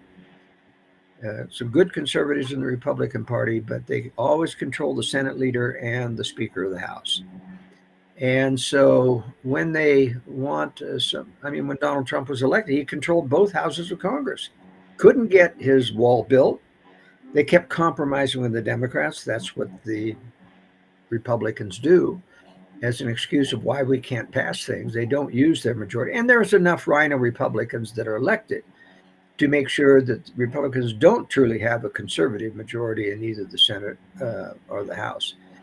But you see, Donald Trump has to go to these people because he doesn't know any conservatives. He has to go to these people to find out who to replace James Comey with, who turned out to be deep state. So they give him the name of Christopher Wray, who's also deep state. How do I know that? Because he was part of the cover-up of 9/11, which was a deep state operation. And so was Robert Mueller, was part of the team that covered up for 9/11. And then he brought in, as a replacement attorney general, none other than Bill Barr, who was deep state. He was working under George H.W. Bush, who's a globalist, mentioned the New World Order and promoted it 100 times in speeches. And then he covered up for Iran-Contra and all the drugs being imported from the Vietnam War and many other things, and brought him in as an attorney general and wondered why Bill Barr betrayed him. And then, of all things, which conservatives don't see, I'm the only one that has blown the whistle on this, he named Brett Kavanaugh to the Supreme Court. Now, Neil Gorsuch is okay. He's a good conservative. He's solid. But Brett Kavanaugh's not. He's deep state. How do I know that? Because he was second in command to Ken Starr, who oversaw the cover-up of the Vince Foster murder, the government calling it a suicide, which it was not. And Brett Kavanaugh was in charge of discrediting the sole witness that could prove that he didn't drive his own car to Fort Marcy Park to commit suicide, that the car wasn't in the parking lot. But there were a lot of deep state agents glaring at him, overseeing what they were doing in terms of a deep state operation. Now, Brett Kavanaugh sometimes votes conservative, but whenever he and John Roberts, two false conservatives that are controlled by the deep state, get that phone call in the night and say, we need you to change your vote, they do. And that's why they're the turncoats that vote against and give the Democrats on the court the majority when they need it. So that's why I'm running for president. I know the deep state. I know who's deep state and who isn't. I know who the cover-up artists are. And I also know the history of conspiracy and illegal, including the building of terrorist organizations. I know that the deep state created Al-Qaeda out of the remnants of the Mujahideen after the Afghan war.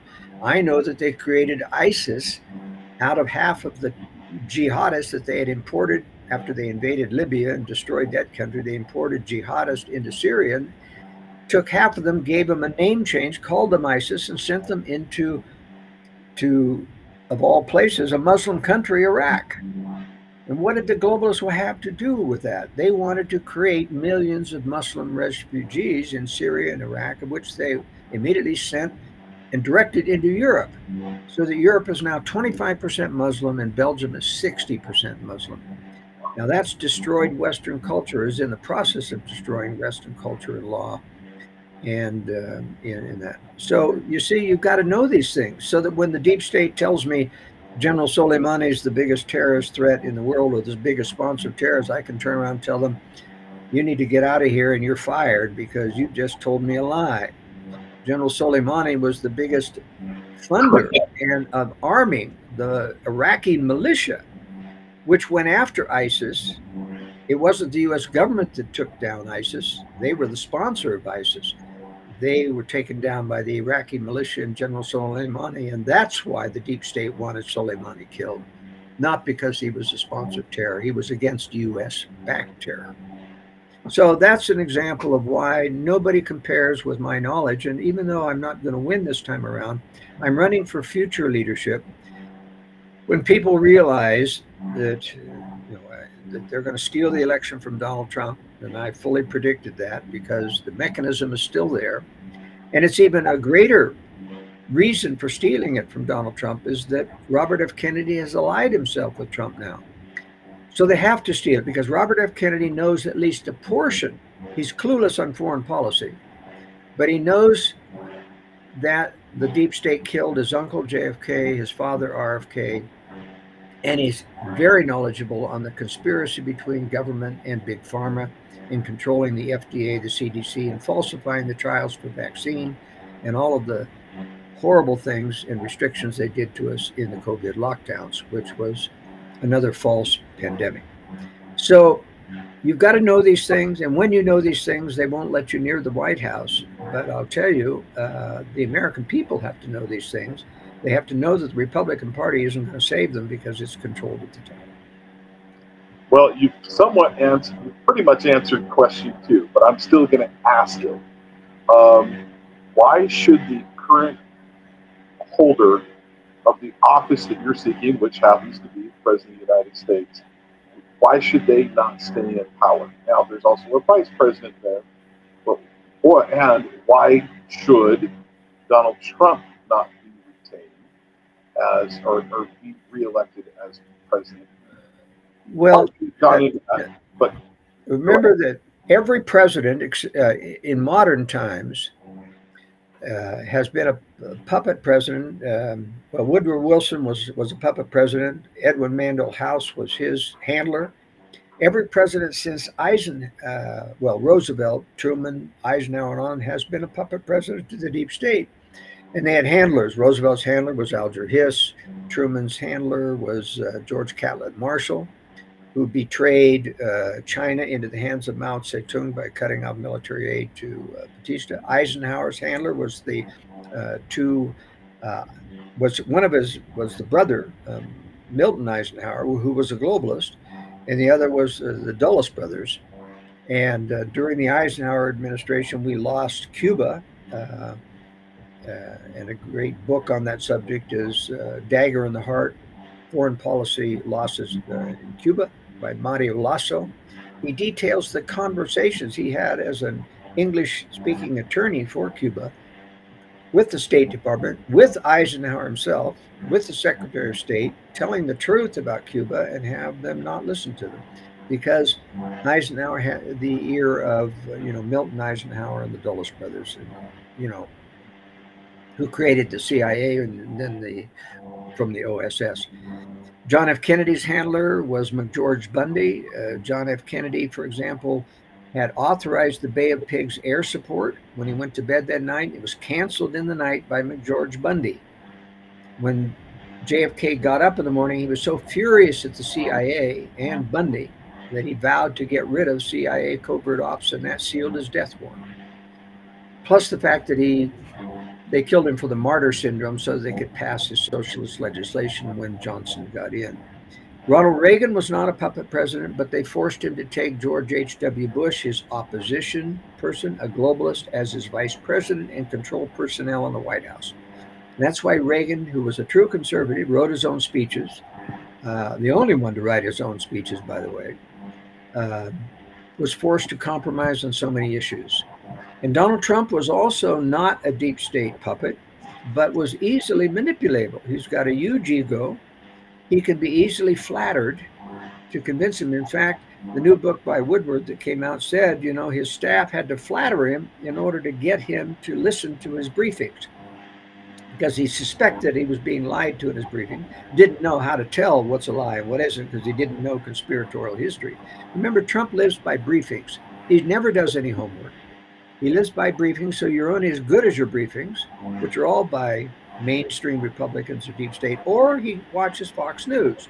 In Fox News, you'll get good conservative commentary, but you won't get anything, zilch about conspiracy, because Fox News is controlled by the Murdochs, which is a globalist organization. And they're there to basically let conservatives think that they're getting everything they need to know from Fox News. They don't need to go any further.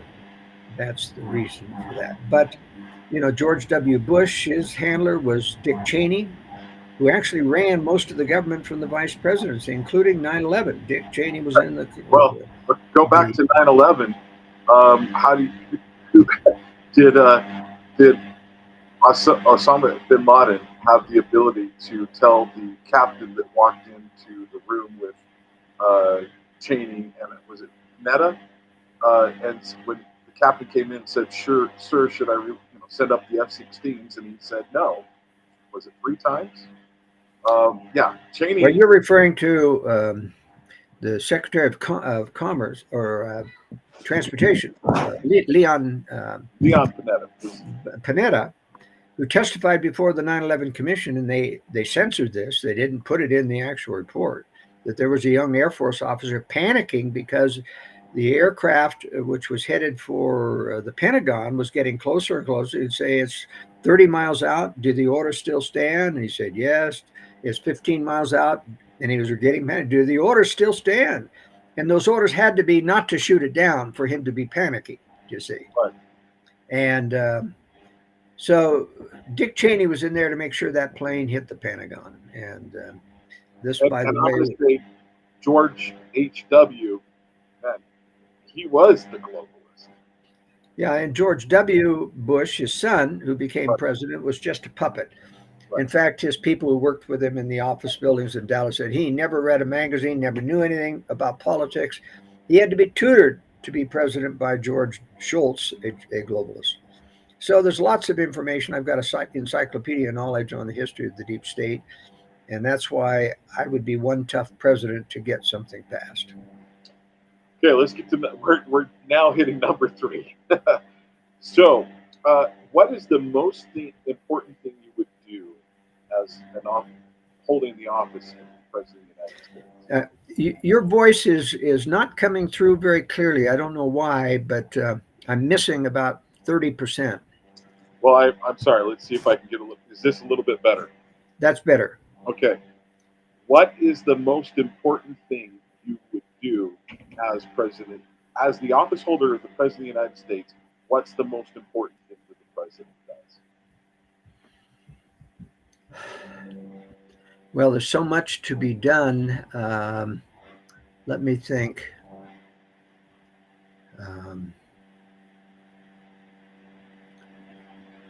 In foreign policy, the first thing I would do is make sure I declared that Russia and China are existential enemies to the United States. And we need to shut down all military intervention in other countries except those 2, because they are intending to get us.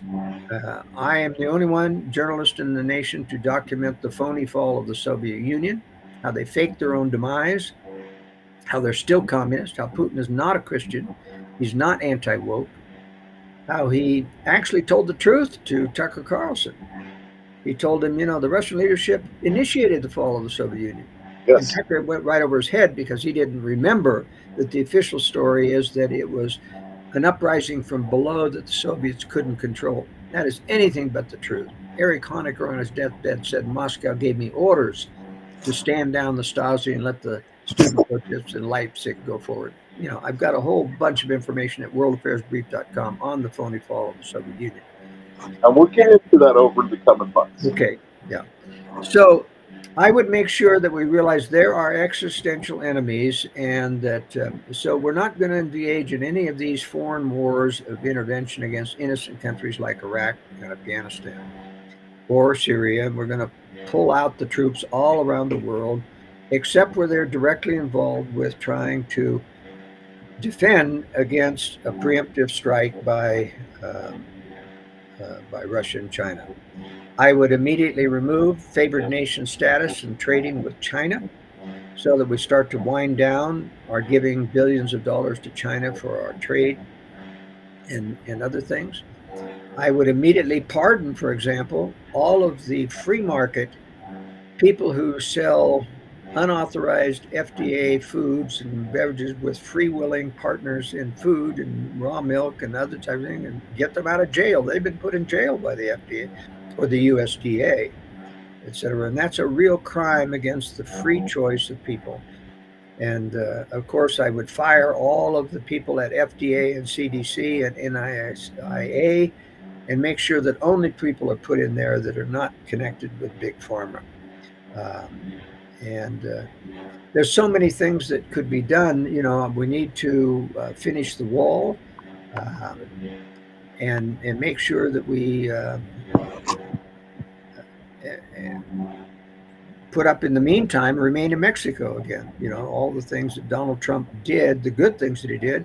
I would free up oil and gas again so that we are now once again self-sufficient in that. And the best thing that I would do probably is to abolish the Fed.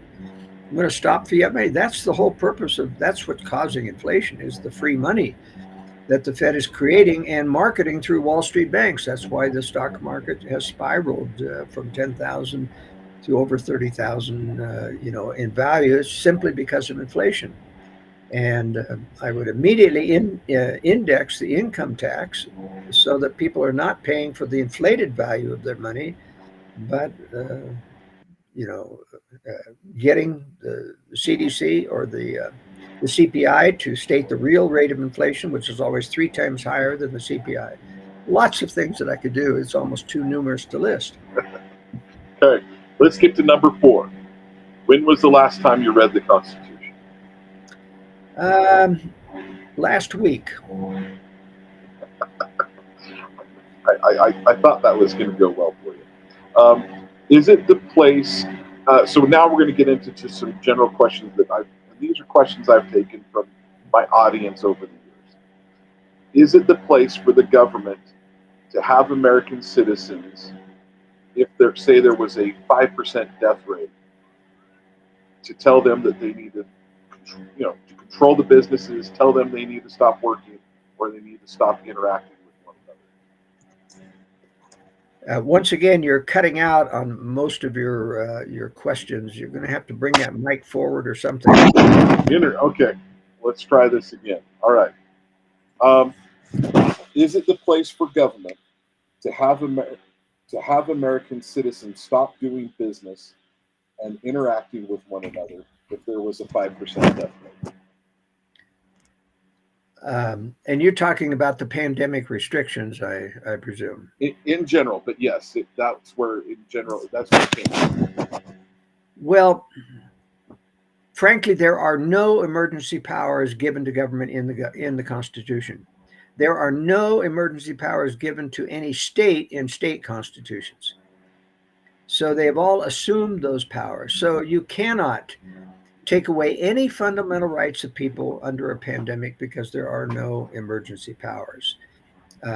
People need to defend themselves if there is a legitimate illness, and you need to take precautions for the elderly and the sick and the people who have comorbidities. But certainly, I don't buy into government's power even if 50% of people are dying. They can give suggestions, but they cannot prohibit. There is no emergency powers to prohibit people from associating one with another. Now, if you knowingly have a dangerous communicable disease, and you are warned not to, and you knowingly infect someone like HIV, if you're a homosexual or others, I think you're subject to a civil suit. You can be prosecuted for knowingly doing that, but that's very difficult to prove. And but people need to be able to use their free judgment under pandemic situations. For example, they used the flu pandemic of 1918, the Spanish flu, but in fact, best evidence now medically is that was caused by an errant vaccine that they gave all the military troops, which they went around infecting the people in Europe. It was a vaccine damage with what do they call that? Shedding. When you share the spike, sharing, of those infectious elements. Yes. The shedding of the drug. The shedding, yes. Let's see. Let's go to the next question. When a person or a group, and can you hear me better now? Yes. When a person or a group asks you to run or vote for a bill, and you wouldn't be, as president, you don't necessarily run a bill, but you put forward legislation. How do you decide whether you will support or not support a bill? Well, I've done a lot of work on constitutional revisions to put into tight legal language. That's the problem, is the general language in the Constitution. They knew what it meant, but they had no glossary. They had no definitions of what you mean by general welfare and other things that have been free for the courts to interpret. But I would even put into the Constitution a definition of fundamental rights, which is those rights that all people can claim simultaneously without forcing other people to serve their needs.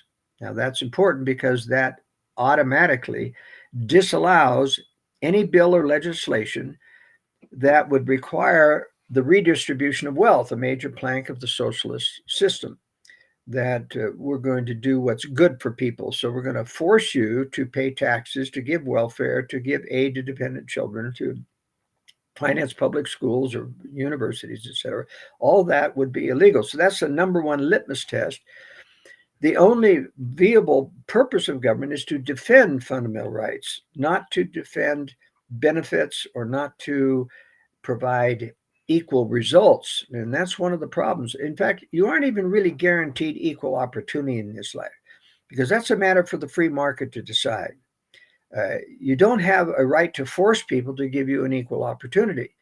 You have to be able to present yourself, write a good resume, and ask for permission to defend. And if they refuse, you go elsewhere until you find somebody who will listen and will judge you according to your true worth. But you don't have a right to force people to give you an interview, to give you a job.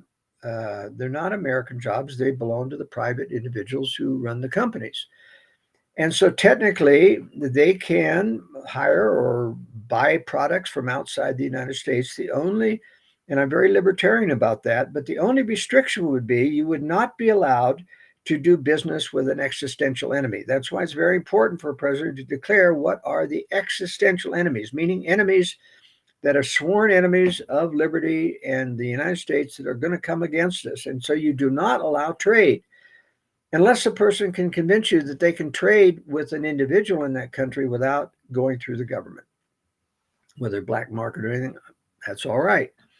But you can't do trade with the government when they're taking their piece of the pie and you're helping build an enemy by doing trade with them. So that's one of the primary ways in which I would do that. Now, the Constitution actually limited federal powers by the enumeration clause, meaning you can only do what we enumerate. But that's the first thing to get thrown out by the courts.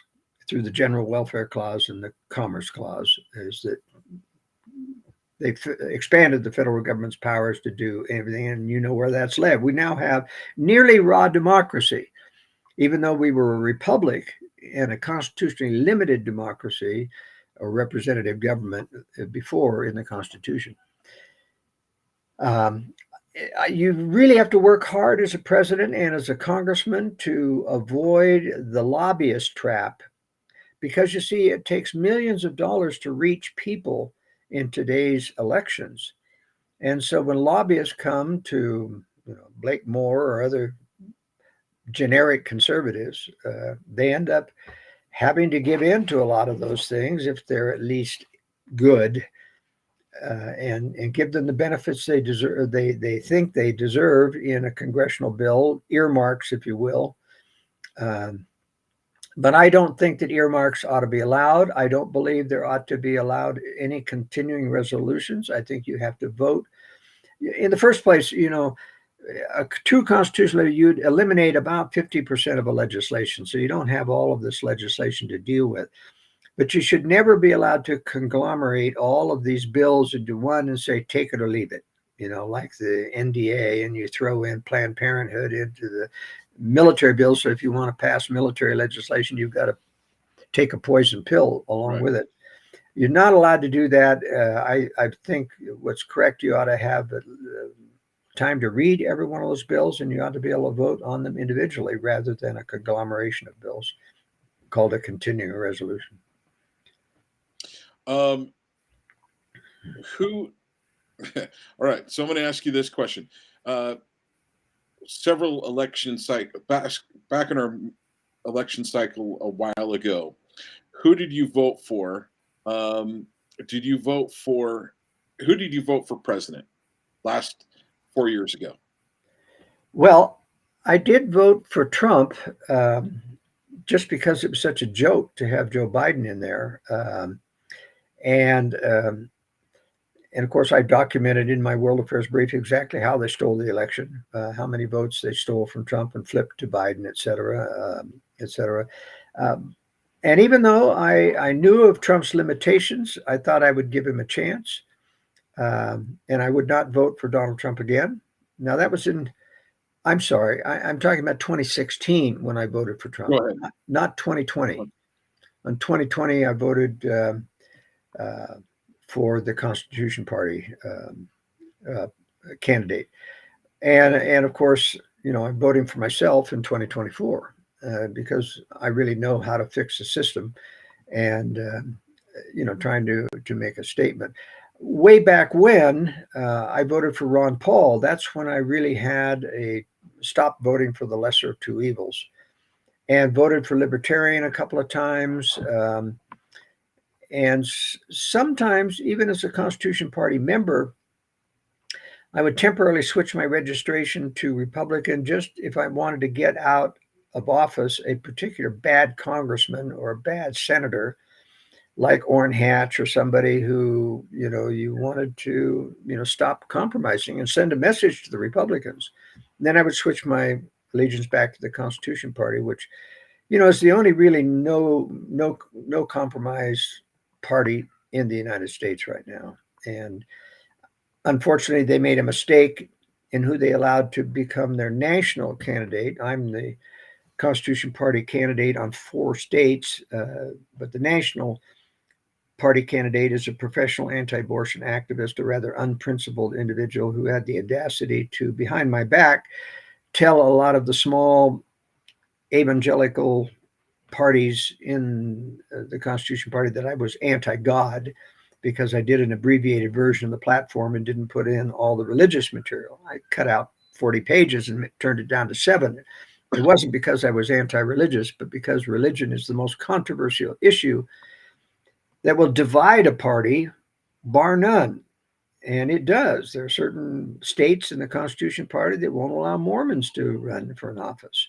Wow. There's certain people that you've got to sign on to the Nicene Creed or they won't let you. And that has nothing to do with the Constitution and liberty. The founding fathers disagreed on religion, and that's why they didn't put a religious test into the Constitution. Yes, they acknowledged God in general, but that was about it. And so, in any case, because of allowing a non-member of the Constitution Party to get the presidential nomination, 4 states in the party split off and put me on the ballot instead. So I'm on the ballot in Nevada, Utah, Idaho, and Arizona, and a write-in candidate in Wyoming. Well, your thoughts on January 6th. Do you believe it was Trump supporters that created the insurrection? No, they didn't create the insurrection. There were approximately 200 agent provocateurs of the CIA and the FBI that were infiltrating the Trump movement with MAGA hats and waving flags and pushing and cajoling people to go into the Capitol. It was a trap from the very beginning. They knew that Trump was going to, and they set the trap. They put the agent provocateurs. They even told the Capitol Police to open the doors. You have on tape one of the Capitol Police say, "I disagree with this. I disagree with this." He was muttering, and it caught on camera as people were streaming past him. He was disagreeing with the fact that he was told to open the door. And so there's a lot to realize that this was a trap, that it was a setup by the deep state in order to get, just like Oklahoma City bombing, they took Timothy McVeigh, out of the military, they recruited him into the CIA, told him to go and join a militia in order to establish that he was right-wing, and then set up bombs all around that building, including on the interior pillars. It wasn't the truck bomb that took down the building, that took down the facade. Timothy McVeigh did that, but he had help getting the explosives and all that. But it was the bombs around the outside of the building and on the pillars inside that were put there by government agents that were really what caused the destruction there. But it was done to start to poison the nation against militias. Your thoughts on abortion? I'm very anti-abortion. I believe in the sanctity of life from conception on. I don't believe it's a woman's choice about her body, because once she creates new life, even though that new life is dependent on her body, she's created new life and she must respect that. You see, it's like a person driving a car, using their free agency to drive the car, but once they crash into somebody's fence and create a liability, they're no longer free to walk away and say, "It's my car, it's my right." No, you've created a liability when you have sex the first time, okay? And if there's a new life created, that you have to respect that. And government's purpose is to defend the fundamental rights of all men, including right to life.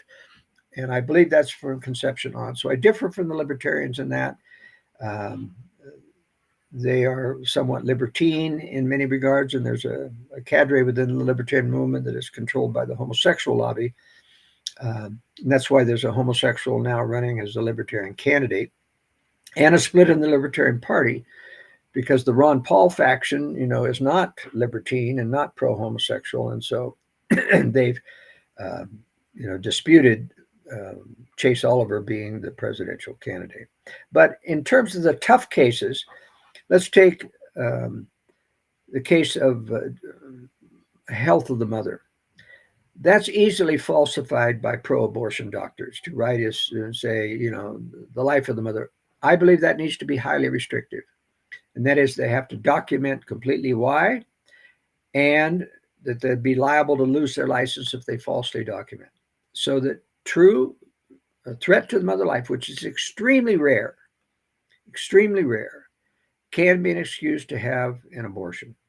Now, in terms of rape, that is a matter, as I've put in my writings, of proportional harm. In other words, because the harm to the mother in a rape case to bring the baby to term and then give it up for adoption is 9 months of some difficulty, some pain, and, in the childbirth process. But an abortion is fatal to the fetus. So the proportion of harm needs to go to the fetus, in the sense of the greater harm goes to the fetus. And so I don't believe, actually, that rape and incest ought to be, right now, I realize that's very controversial, but that's the way I feel, is that a woman should bear the child and then give it up for adoption. Okay, so I've got a question just because I respect your opinion so much. Say like you have somewhere, child somewhere between 10 and 14 years old. Young woman is raped. What would your statement remain the same?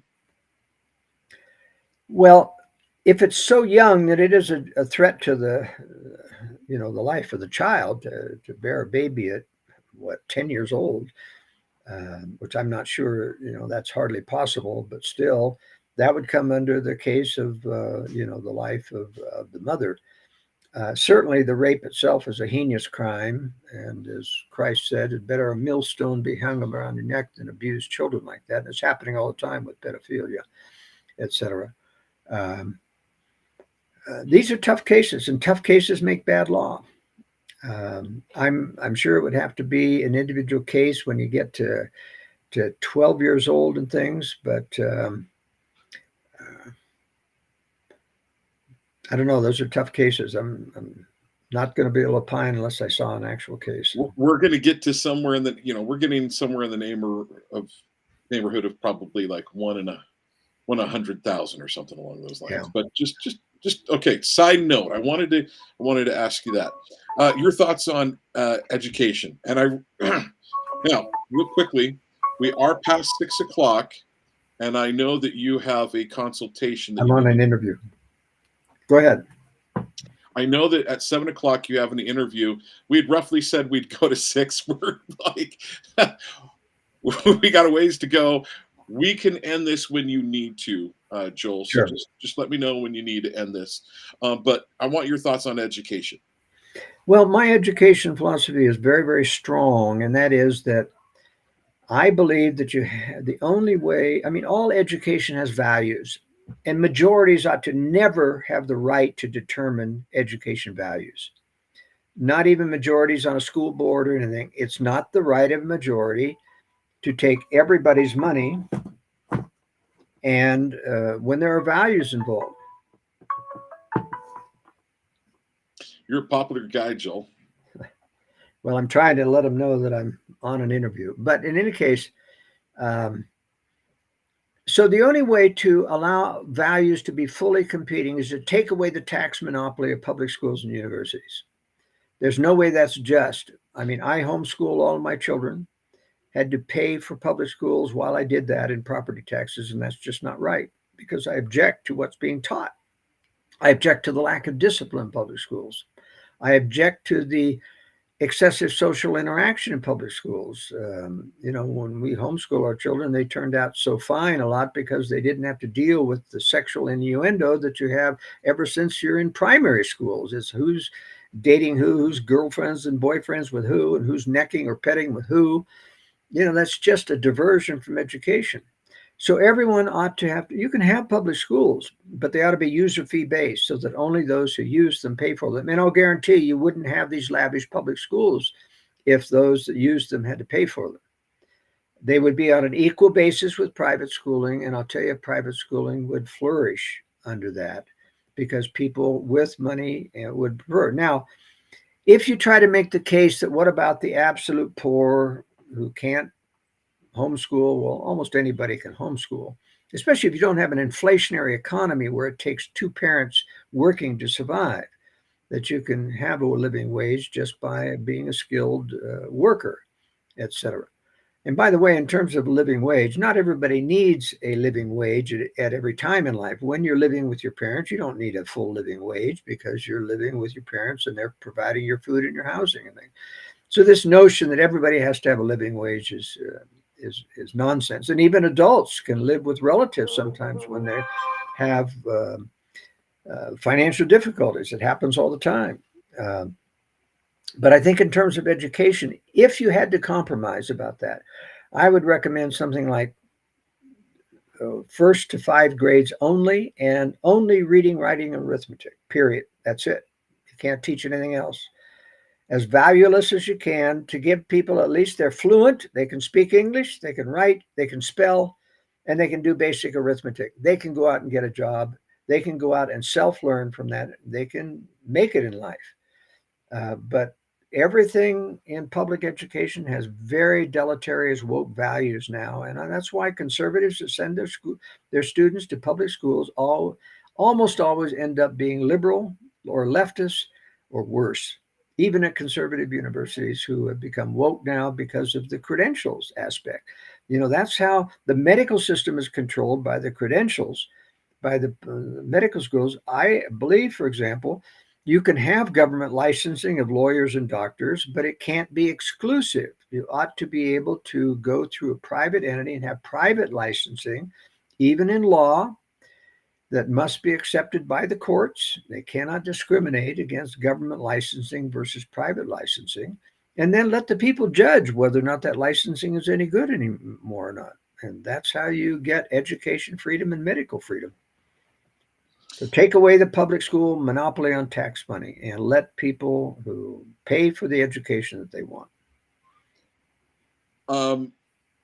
This has been historically a more Utah question, but I do think it is for our nation. Over 66% of Utah is owned by the federal government, and similar numbers in surrounding states. Nevada is more, but the western states. What are your thoughts there on what should be done? Well, this is totally unconstitutional. Have some states come in under different rules than other states. That didn't happen in the eastern states. When you became a state, you got all the land. And that's what that land ought to be reverted, not just to state control. The state ought not to be able to hold it either unless it is unwanted. They ought to put it up for homesteading or auction. And for mineral rights and other things, government simply doesn't have the right, to control the land, except when there are eminent domain for military purposes, or for roads, or for canals, or for ports, or other types of things, where for the exclusive use of territory that needed to operate a nation, that you've got to use eminent domain. But other than that, you ought to let the free market decide what the best use of property is. So I'm for returning state lands or federal lands to the states, except for the national parks. And those ought to be run on a user fee basis so that they are self-sustaining. What are your thoughts? Oh, excuse me. Is it fair for Trump supporters to ask if Trump won the election or not? You've somewhat covered this already. Well, yes, but it's been made a crime almost to claim, every time the media mention it, they say, and Trump continues to promote the lie, or Trump supporters continue to promote the lie that the election was stolen. I mean, my goodness. I mean, Democrats have even said we might not certify the election if Trump wins it. So talk about hypocrisy. Yes. But yes, the problem with the steal of the election is that Trump hired Rudy Giuliani, whose deep state was integrally involved in covering up for 9/11, to be his attorney. He was drunk most of the time. He didn't get, and none of his other private attorneys, mostly women, got the proper arguments. I published them in the World Affairs Brief. Someone hacked into Edison Research, which compiles all the state information and feeds it to the networks. And someone hacked into it and found out how many hundreds of thousands of votes didn't get accrued to Trump or were flipped to Biden. And the data was there just like on a spreadsheet. And the judges threw out the Trump election fraud cases because they said, well, you've shown that there's irregularities, but you haven't shown it would have made a difference in the election because you didn't present quantitative evidence. And part of that's because, when you have computer fraud, the programs that do the fraud erase themselves and it's impossible to check on it afterwards. We need to go back to in-person voting so that the people who are most interested in elections, who do their homework, who find out who they want to, are the ones that vote.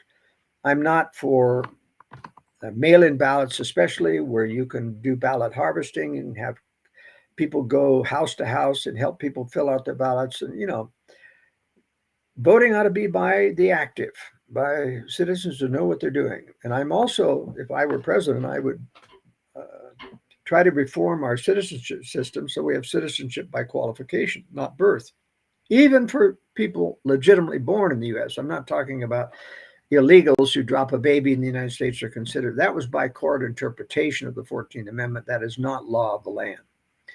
I would certainly overrule that and make sure that everybody at age 18 has to qualify for citizenship.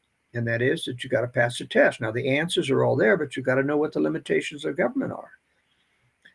And you've got to then sign on the dotted line as a not only passing the test, that you will not violate anybody's fundamental rights or you lose your citizenship. And then you don't need term limits. You know, the problem with term limits is you can find Gavin Newsom's a dime a dozen to run a socialist and promise benefits, but try to find a Ron Paul when you term limit him, you see. Very, very rare, very difficult. So term limits favor the socialists.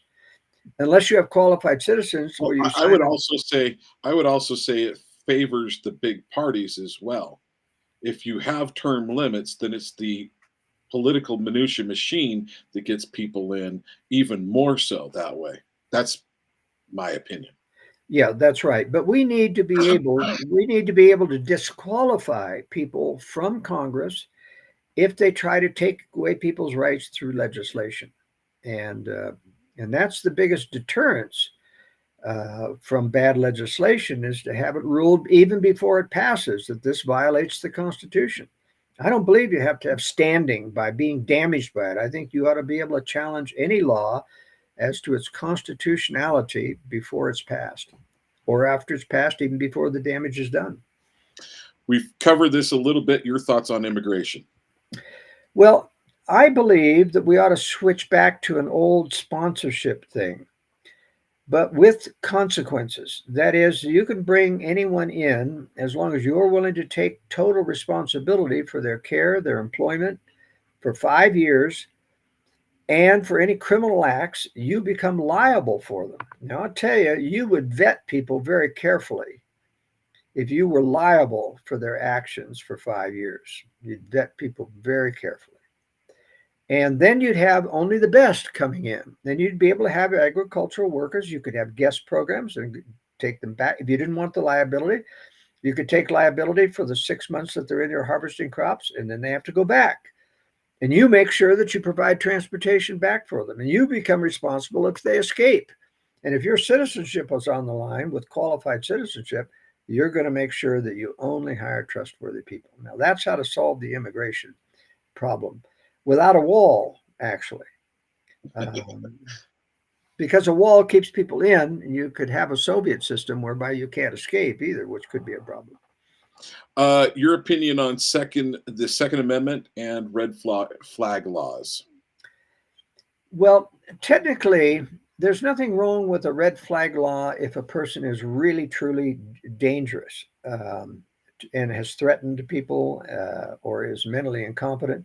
But it needs to have full evidence. It needs to go before a jury. You know, it's none of these things that can be determined by a judge or a psychologist, et cetera. It has to be a full-on due process thing to do if you're going to have that. And you probably can do that without red flag. But to have any relative be able to call up the police and say, you know, this guy needs, you know, and then take it away, and then have some flimsy 6 months later or 12 months later hearing, you know, that's just not proper. Got to have due process to do those things. I'm a firm believer in the Second Amendment, not only because of self-defense, but I believe it's the bulwark against tyranny of government. You have an armed populace. And, you know, it's once again a tough law about weapons of mass destruction. An assault weapon, even automatic weapons, not a weapons of mass destruction in the hands of a person who is, you know, truly qualified and saying, but, you know, there ought to be some additional process of vetting, you know, people who have automatic weapons, et cetera. But for basic self-defense and weaponly, you know, explosives and automatic weapons excluded ought to be the free for everyone and open carry. I believe that you ought to be able to conceal or open carry in self-defense. What are your thoughts on I'm going to give you the three of them: jury nullification, legislative nullification, and state nullification. Yeah, I'm in favor of nullification of all of those. That is, that if you feel it has to be based upon two things: one, if it's unconstitutional, and number two, if the law is being inappropriately applied in that specific case. And that's where jury nullification comes in. The law can be just, but it can be misapplied, such as the Trump case is a perfect example where you have misdemeanors that are turned into felonies, where the judge tells the jury, you don't even have to determine what the felony is. You just can say it was a felony. That's a misapplication of law. And so the jury should say, we're not going to, not guilty. You got to be able to say we nullify the decision based upon constitutionality or misapplication of the law in this particular case. Thoughts on election integrity? Well, election integrity has to be totally transparent, and that is that everything has to be certifiable and auditable. So voting in person, you have to show ID. Only citizens can vote. You have to prove your citizenship. And that's what happened, of course, with qualified citizenship. Every citizen would have an actual citizenship card that proves that he passed the test, and that he is a citizen, that he's signed on the dotted line. So it'd be very easy to prove your citizenship. It isn't now. You have to show your birth certificate, and that's based upon if you were born in the United States, and that's not good enough to prove your citizenship, in my opinion. You need to prove that you know the limitations of law, that you will not violate the limitations of law and violate other people's rights. Then you can vote. And when you vote, there's got to be a paper trail. There are ways, for example, to do this tabulation by computers. I've talked to a lot of computer experts because that's much more efficient than having, 1,000 people, human making errors occasionally, counting ballots takes a lot of time. It's a real hassle to do. There are ways to, a computer to just tabulate something and read a ballot, for example, is so very simple. And you can check the code and you can lock the code and have no connection to the internet so that it can't be changed. And you can do that. And then you can certify the results, and then you can hand carry the results, not by computer tabulation. You have one computer tabulation in each locality where it's certified that it has not been breached, and you can check it afterwards, etc., and then pass it on by people. So there's a chain of custody where those results then get counted and can be checked. And in addition, for election integrity, people need to have, as they did in Arizona, a way to be able to tell if the computers are successful. They can go in and check and to see that it hasn't changed. And that's what happened in Arizona when people went door to door and said, the voter tabulation said you voted for Hillary Clinton or whatever it was. And he said, no, I voted for Trump. It was changed. And they tabulated how many percentage of people said their vote was changed. It was tremendous in Arizona. So it's got to be auditable, even from private people, to make sure that they can check. There's two more subjects that I want to cover. I want to cover the economy, anything we can do to somewhat get our economy back, and then also we've got the winds of war, World War III possibly coming. There's a lot of people that are worried about it happening either starting in Ukraine or in Israel. Any way that we can avoid this, and what a president might be able to do if you were to be elected president, what are the steps you'd take? So, okay, which one do you want to cover first? Well, let's cover the economy first. Two simple things. One, you abolish the Fed and you prohibit the government from issuing fiat money. It's got to be commodity-backed money, meaning every dollar that you have has to be exchangeable, not just backed in some central bank. You've got to be able to turn the currency in. And you can have, it's got to be fungible, divisible, durable, the categories of occurrence. So gold and silver are very good, but you could have, corn and wheat storage, dollars and things where this is worth so much. And so as long as it's backed by a commodity, a durable commodity and safe storage, that's certifiable. So the only government role is to make sure that there's enough actual physical commodity to back every dollar that's printed. Now, that's one thing to stop inflation so that people are not having to scramble and lose value for their savings and the money and pay for in taxes for property taxes that continue to rise on inflation value only. The next biggest thing you can do to boost the economy, first of all, is get government out of it, because government cannot boost the economy. The government does that falsely by pumping money into the economy. But what I suggest is to get government out of the way in terms of employment. And that is the biggest inhibition against people hiring people are the so-called rules and laws that stop people from hiring. For example, unemployment compensation, FDIC or Social Security taxes and things, having to keep records on things. I would suggest to start out, you say 5 or 10 people under that amount, you can hire them just with a contract. There's no insurance. There's no taxes you got to pay on them. Can you imagine the millions of people that would hire household help if you didn't have those rules about Social Security taxes and unemployment compensation and all those types of things?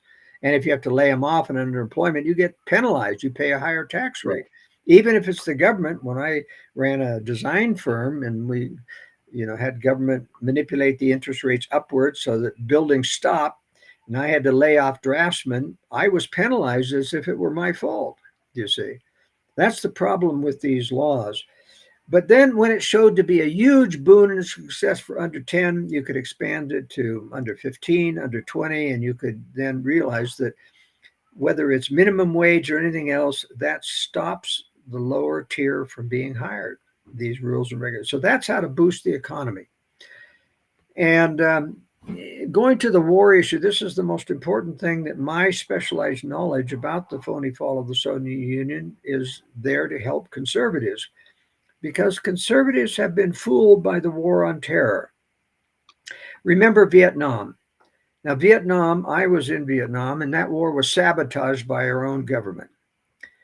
They wanted to kill people's desire to save a country from communism, and that's why we actually won the war in Vietnam. The final bombing of Hanoi brought Hanoi to the Paris peace talks, ready to capitulate. And Henry Kissinger, a globalist, gave it away at the Paris peace talks. He just told North Vietnam, just give us 3 years before you take back South Vietnam. That was secret, of course. I got that from a secret source, but it was about 3 years before they took back South Vietnam after the so-called end. But at the Paris peace talks, Henry Kissinger gave away Taiwan's seat in the United Nations and replaced them with Red China, and gave them a seat on the Security Council with veto power. Now, why would he do that?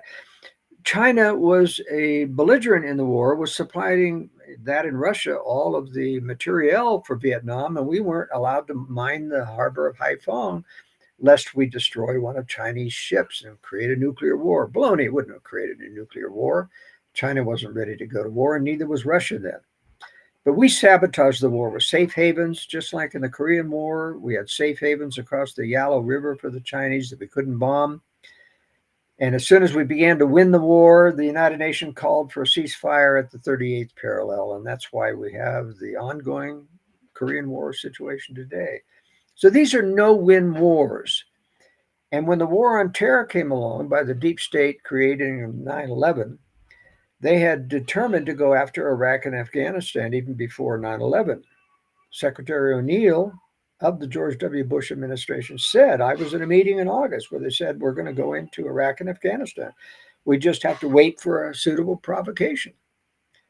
Well, that provocation came in 9/11, a phony war on terror. It was a government operation from beginning to end, including hiring the terrorists and loading the buildings with explosives. They were running an exercise, having planes dive bomb the White House. You could see it in the background in some of the news media, so that the air traffic controllers couldn't tell, and they would ask, is this an exercise or is this a real thing?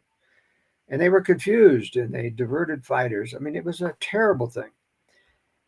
But it allowed the United States to start their wars of intervention, attacking countries that were not involved in terror at all. They created the wars on terror. And as I said, one of the main purposes was to get millions of refugees to flood Europe.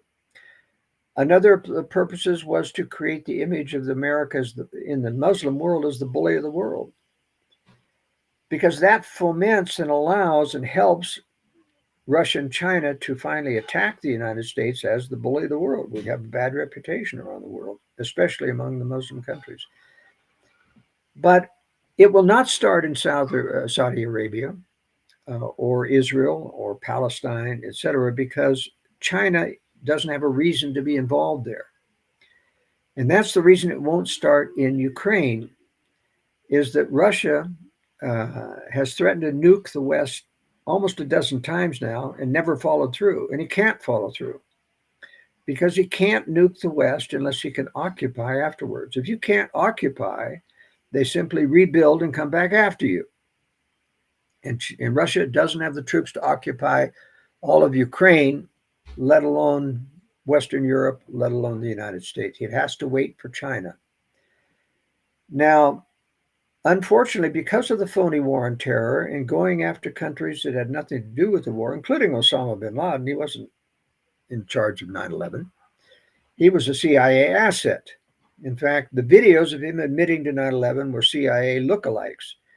And in fact, he was not killed in Abbottabad, Pakistan, as the SEAL Team 6 claimed. It was one of the CIA lookalikes that they killed, and that's why they dumped the body in the ocean rather than bring it back for DNA analysis.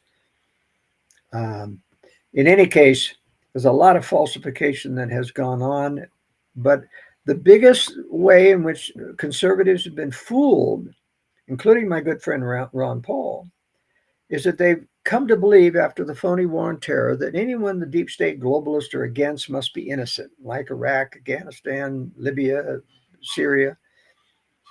None of them involved in 9/11, none involved in a knowing war on terror. It was the U.S. deep state that created ISIS and that sent them on their rampage and covered up for all of these things.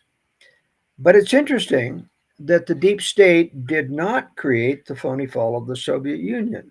The Russians did that. As Putin admitted to Tucker Carlson, we initiated the fall of the Soviet Union. Now, Putin lied when he told Tucker Carlson it was to have peace and cooperation with the West. If that were true, they would have disarmed. They would have stopped being a military antagonist. They would have admitted to all of the things that they had done in the Soviet years, like violate every treaty that they signed with the U.S., including the INF, Intermediate Nuclear Forces, where we took our Pershing missiles out of Western Europe. And they did not take their SS-22s out of the caves of Bulgaria, Romania, and Hungary. They were still there after the phony fall of the Soviet Union. It's only when those countries were released to the West that we found those missiles were still in the caves. Putin never admitted that they had cheated. He allowed the U.S. to give him aid and trade. We rebuilt his entire oil system after the phony fall. We dismantled all their chemical weapons and paid for all the cleanup with U.S. Nunn-Lugar congressional law funds. We dismantled all their own SS-18 liquid-fueled rockets and gave them back the warheads. We built a warhead refurbishing facility for them in Russia, of which they locked us out of immediately after it was finished.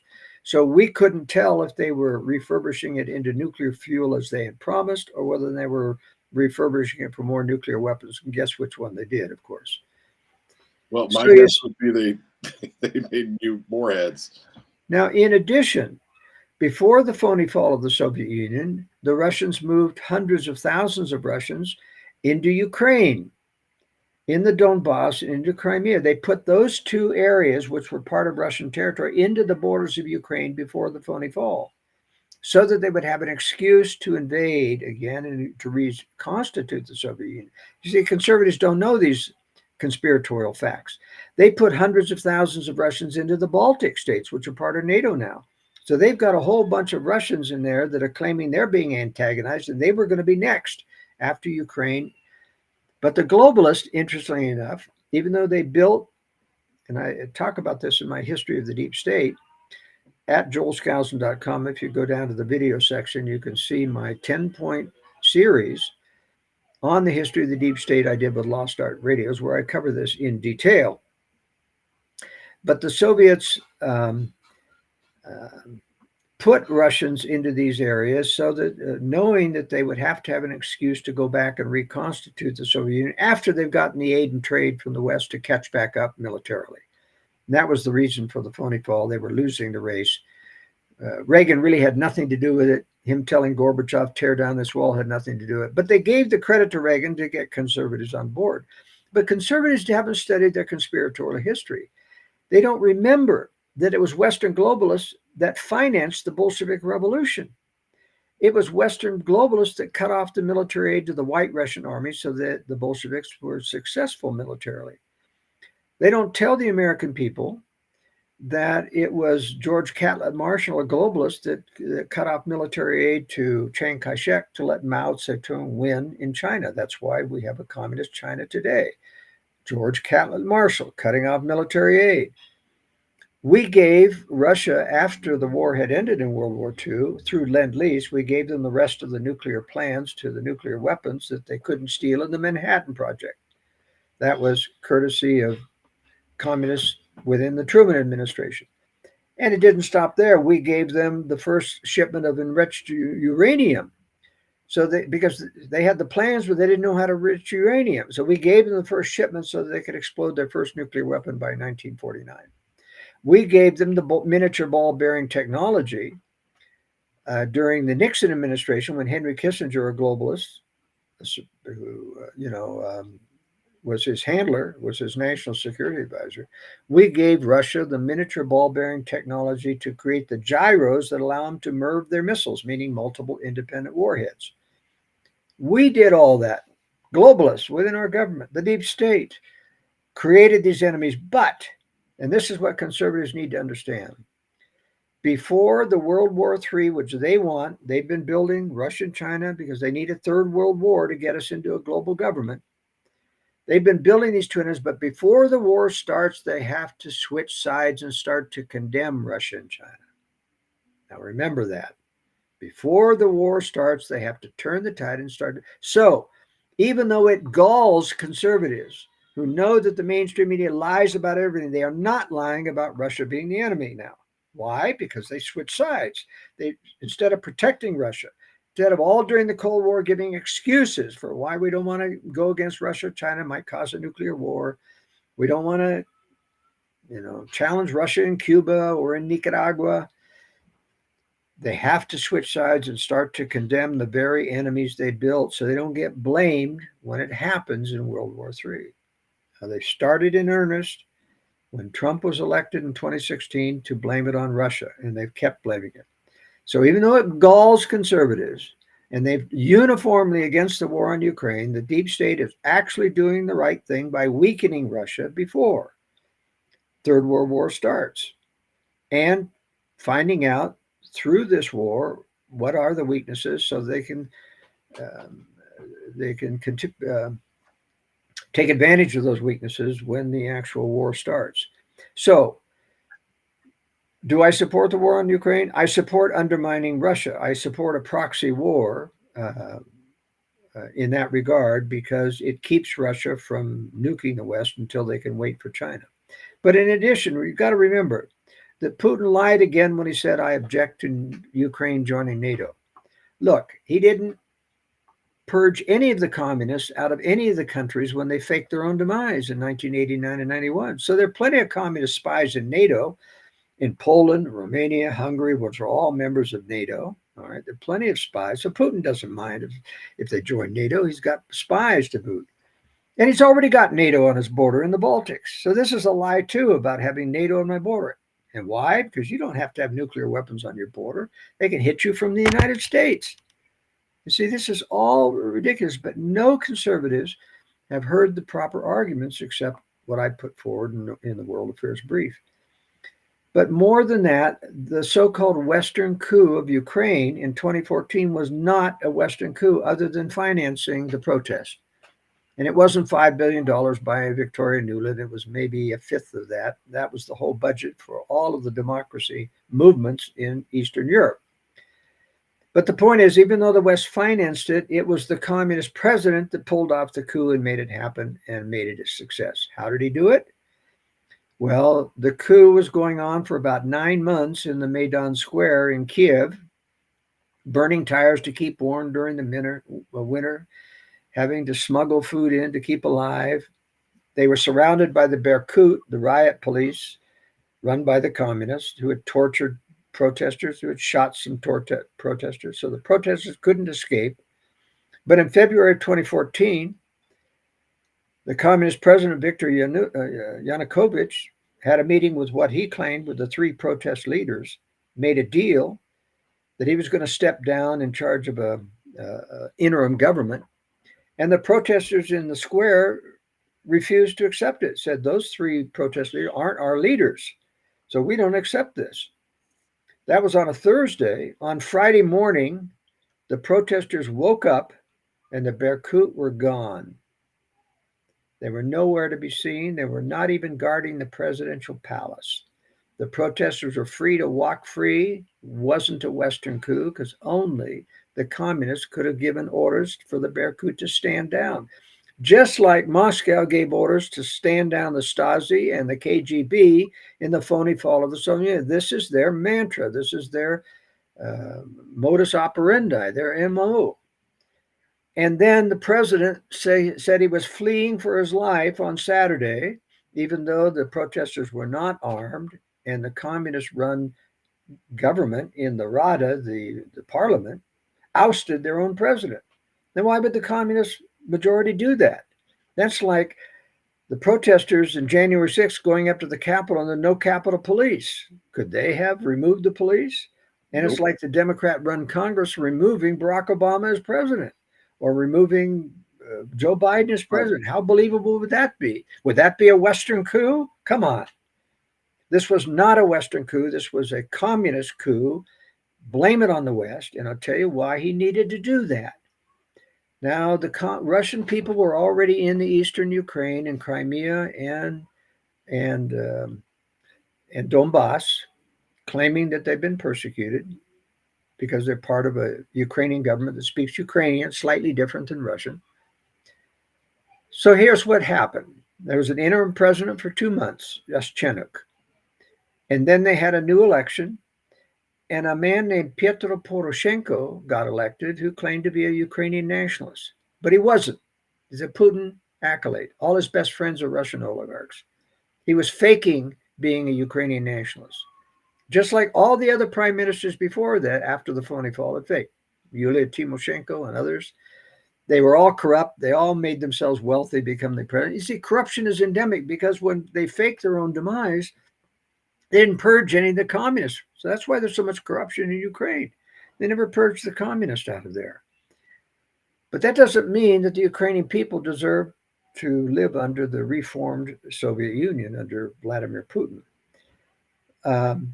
But here's what Poroshenko said when he was running for president. The Russians can speak Russian. They don't have to speak Ukrainian. The Russians can be semi-autonomous so they can govern themselves. And as soon as he became president, he reneged on that. No, you got to speak Ukrainian. You got to be under Ukrainian jurisdiction. You can't be semi-autonomous. And that provoked Putin to say, now I've got to invade. So he started his stealth invasion right after Poroshenko was elected. Now, let me ask you a question. Could Viktor Yanukovych, the communist president, have done that provocation? Of course not. He's a Russian. He's pro-Putin. What would he be doing provoking the Donbass? You see, but a phony Ukrainian nationalist getting elected. So that's why Yanukovych faked his own demise, to allow for the rise of a fake nationalist. I mean, the Russians are expert at this, expert at these phony coups and falls. I look at Putin, colonel in the KGB. Claiming to be a Christian now. Come on, they don't make Christians colonels in the KGB.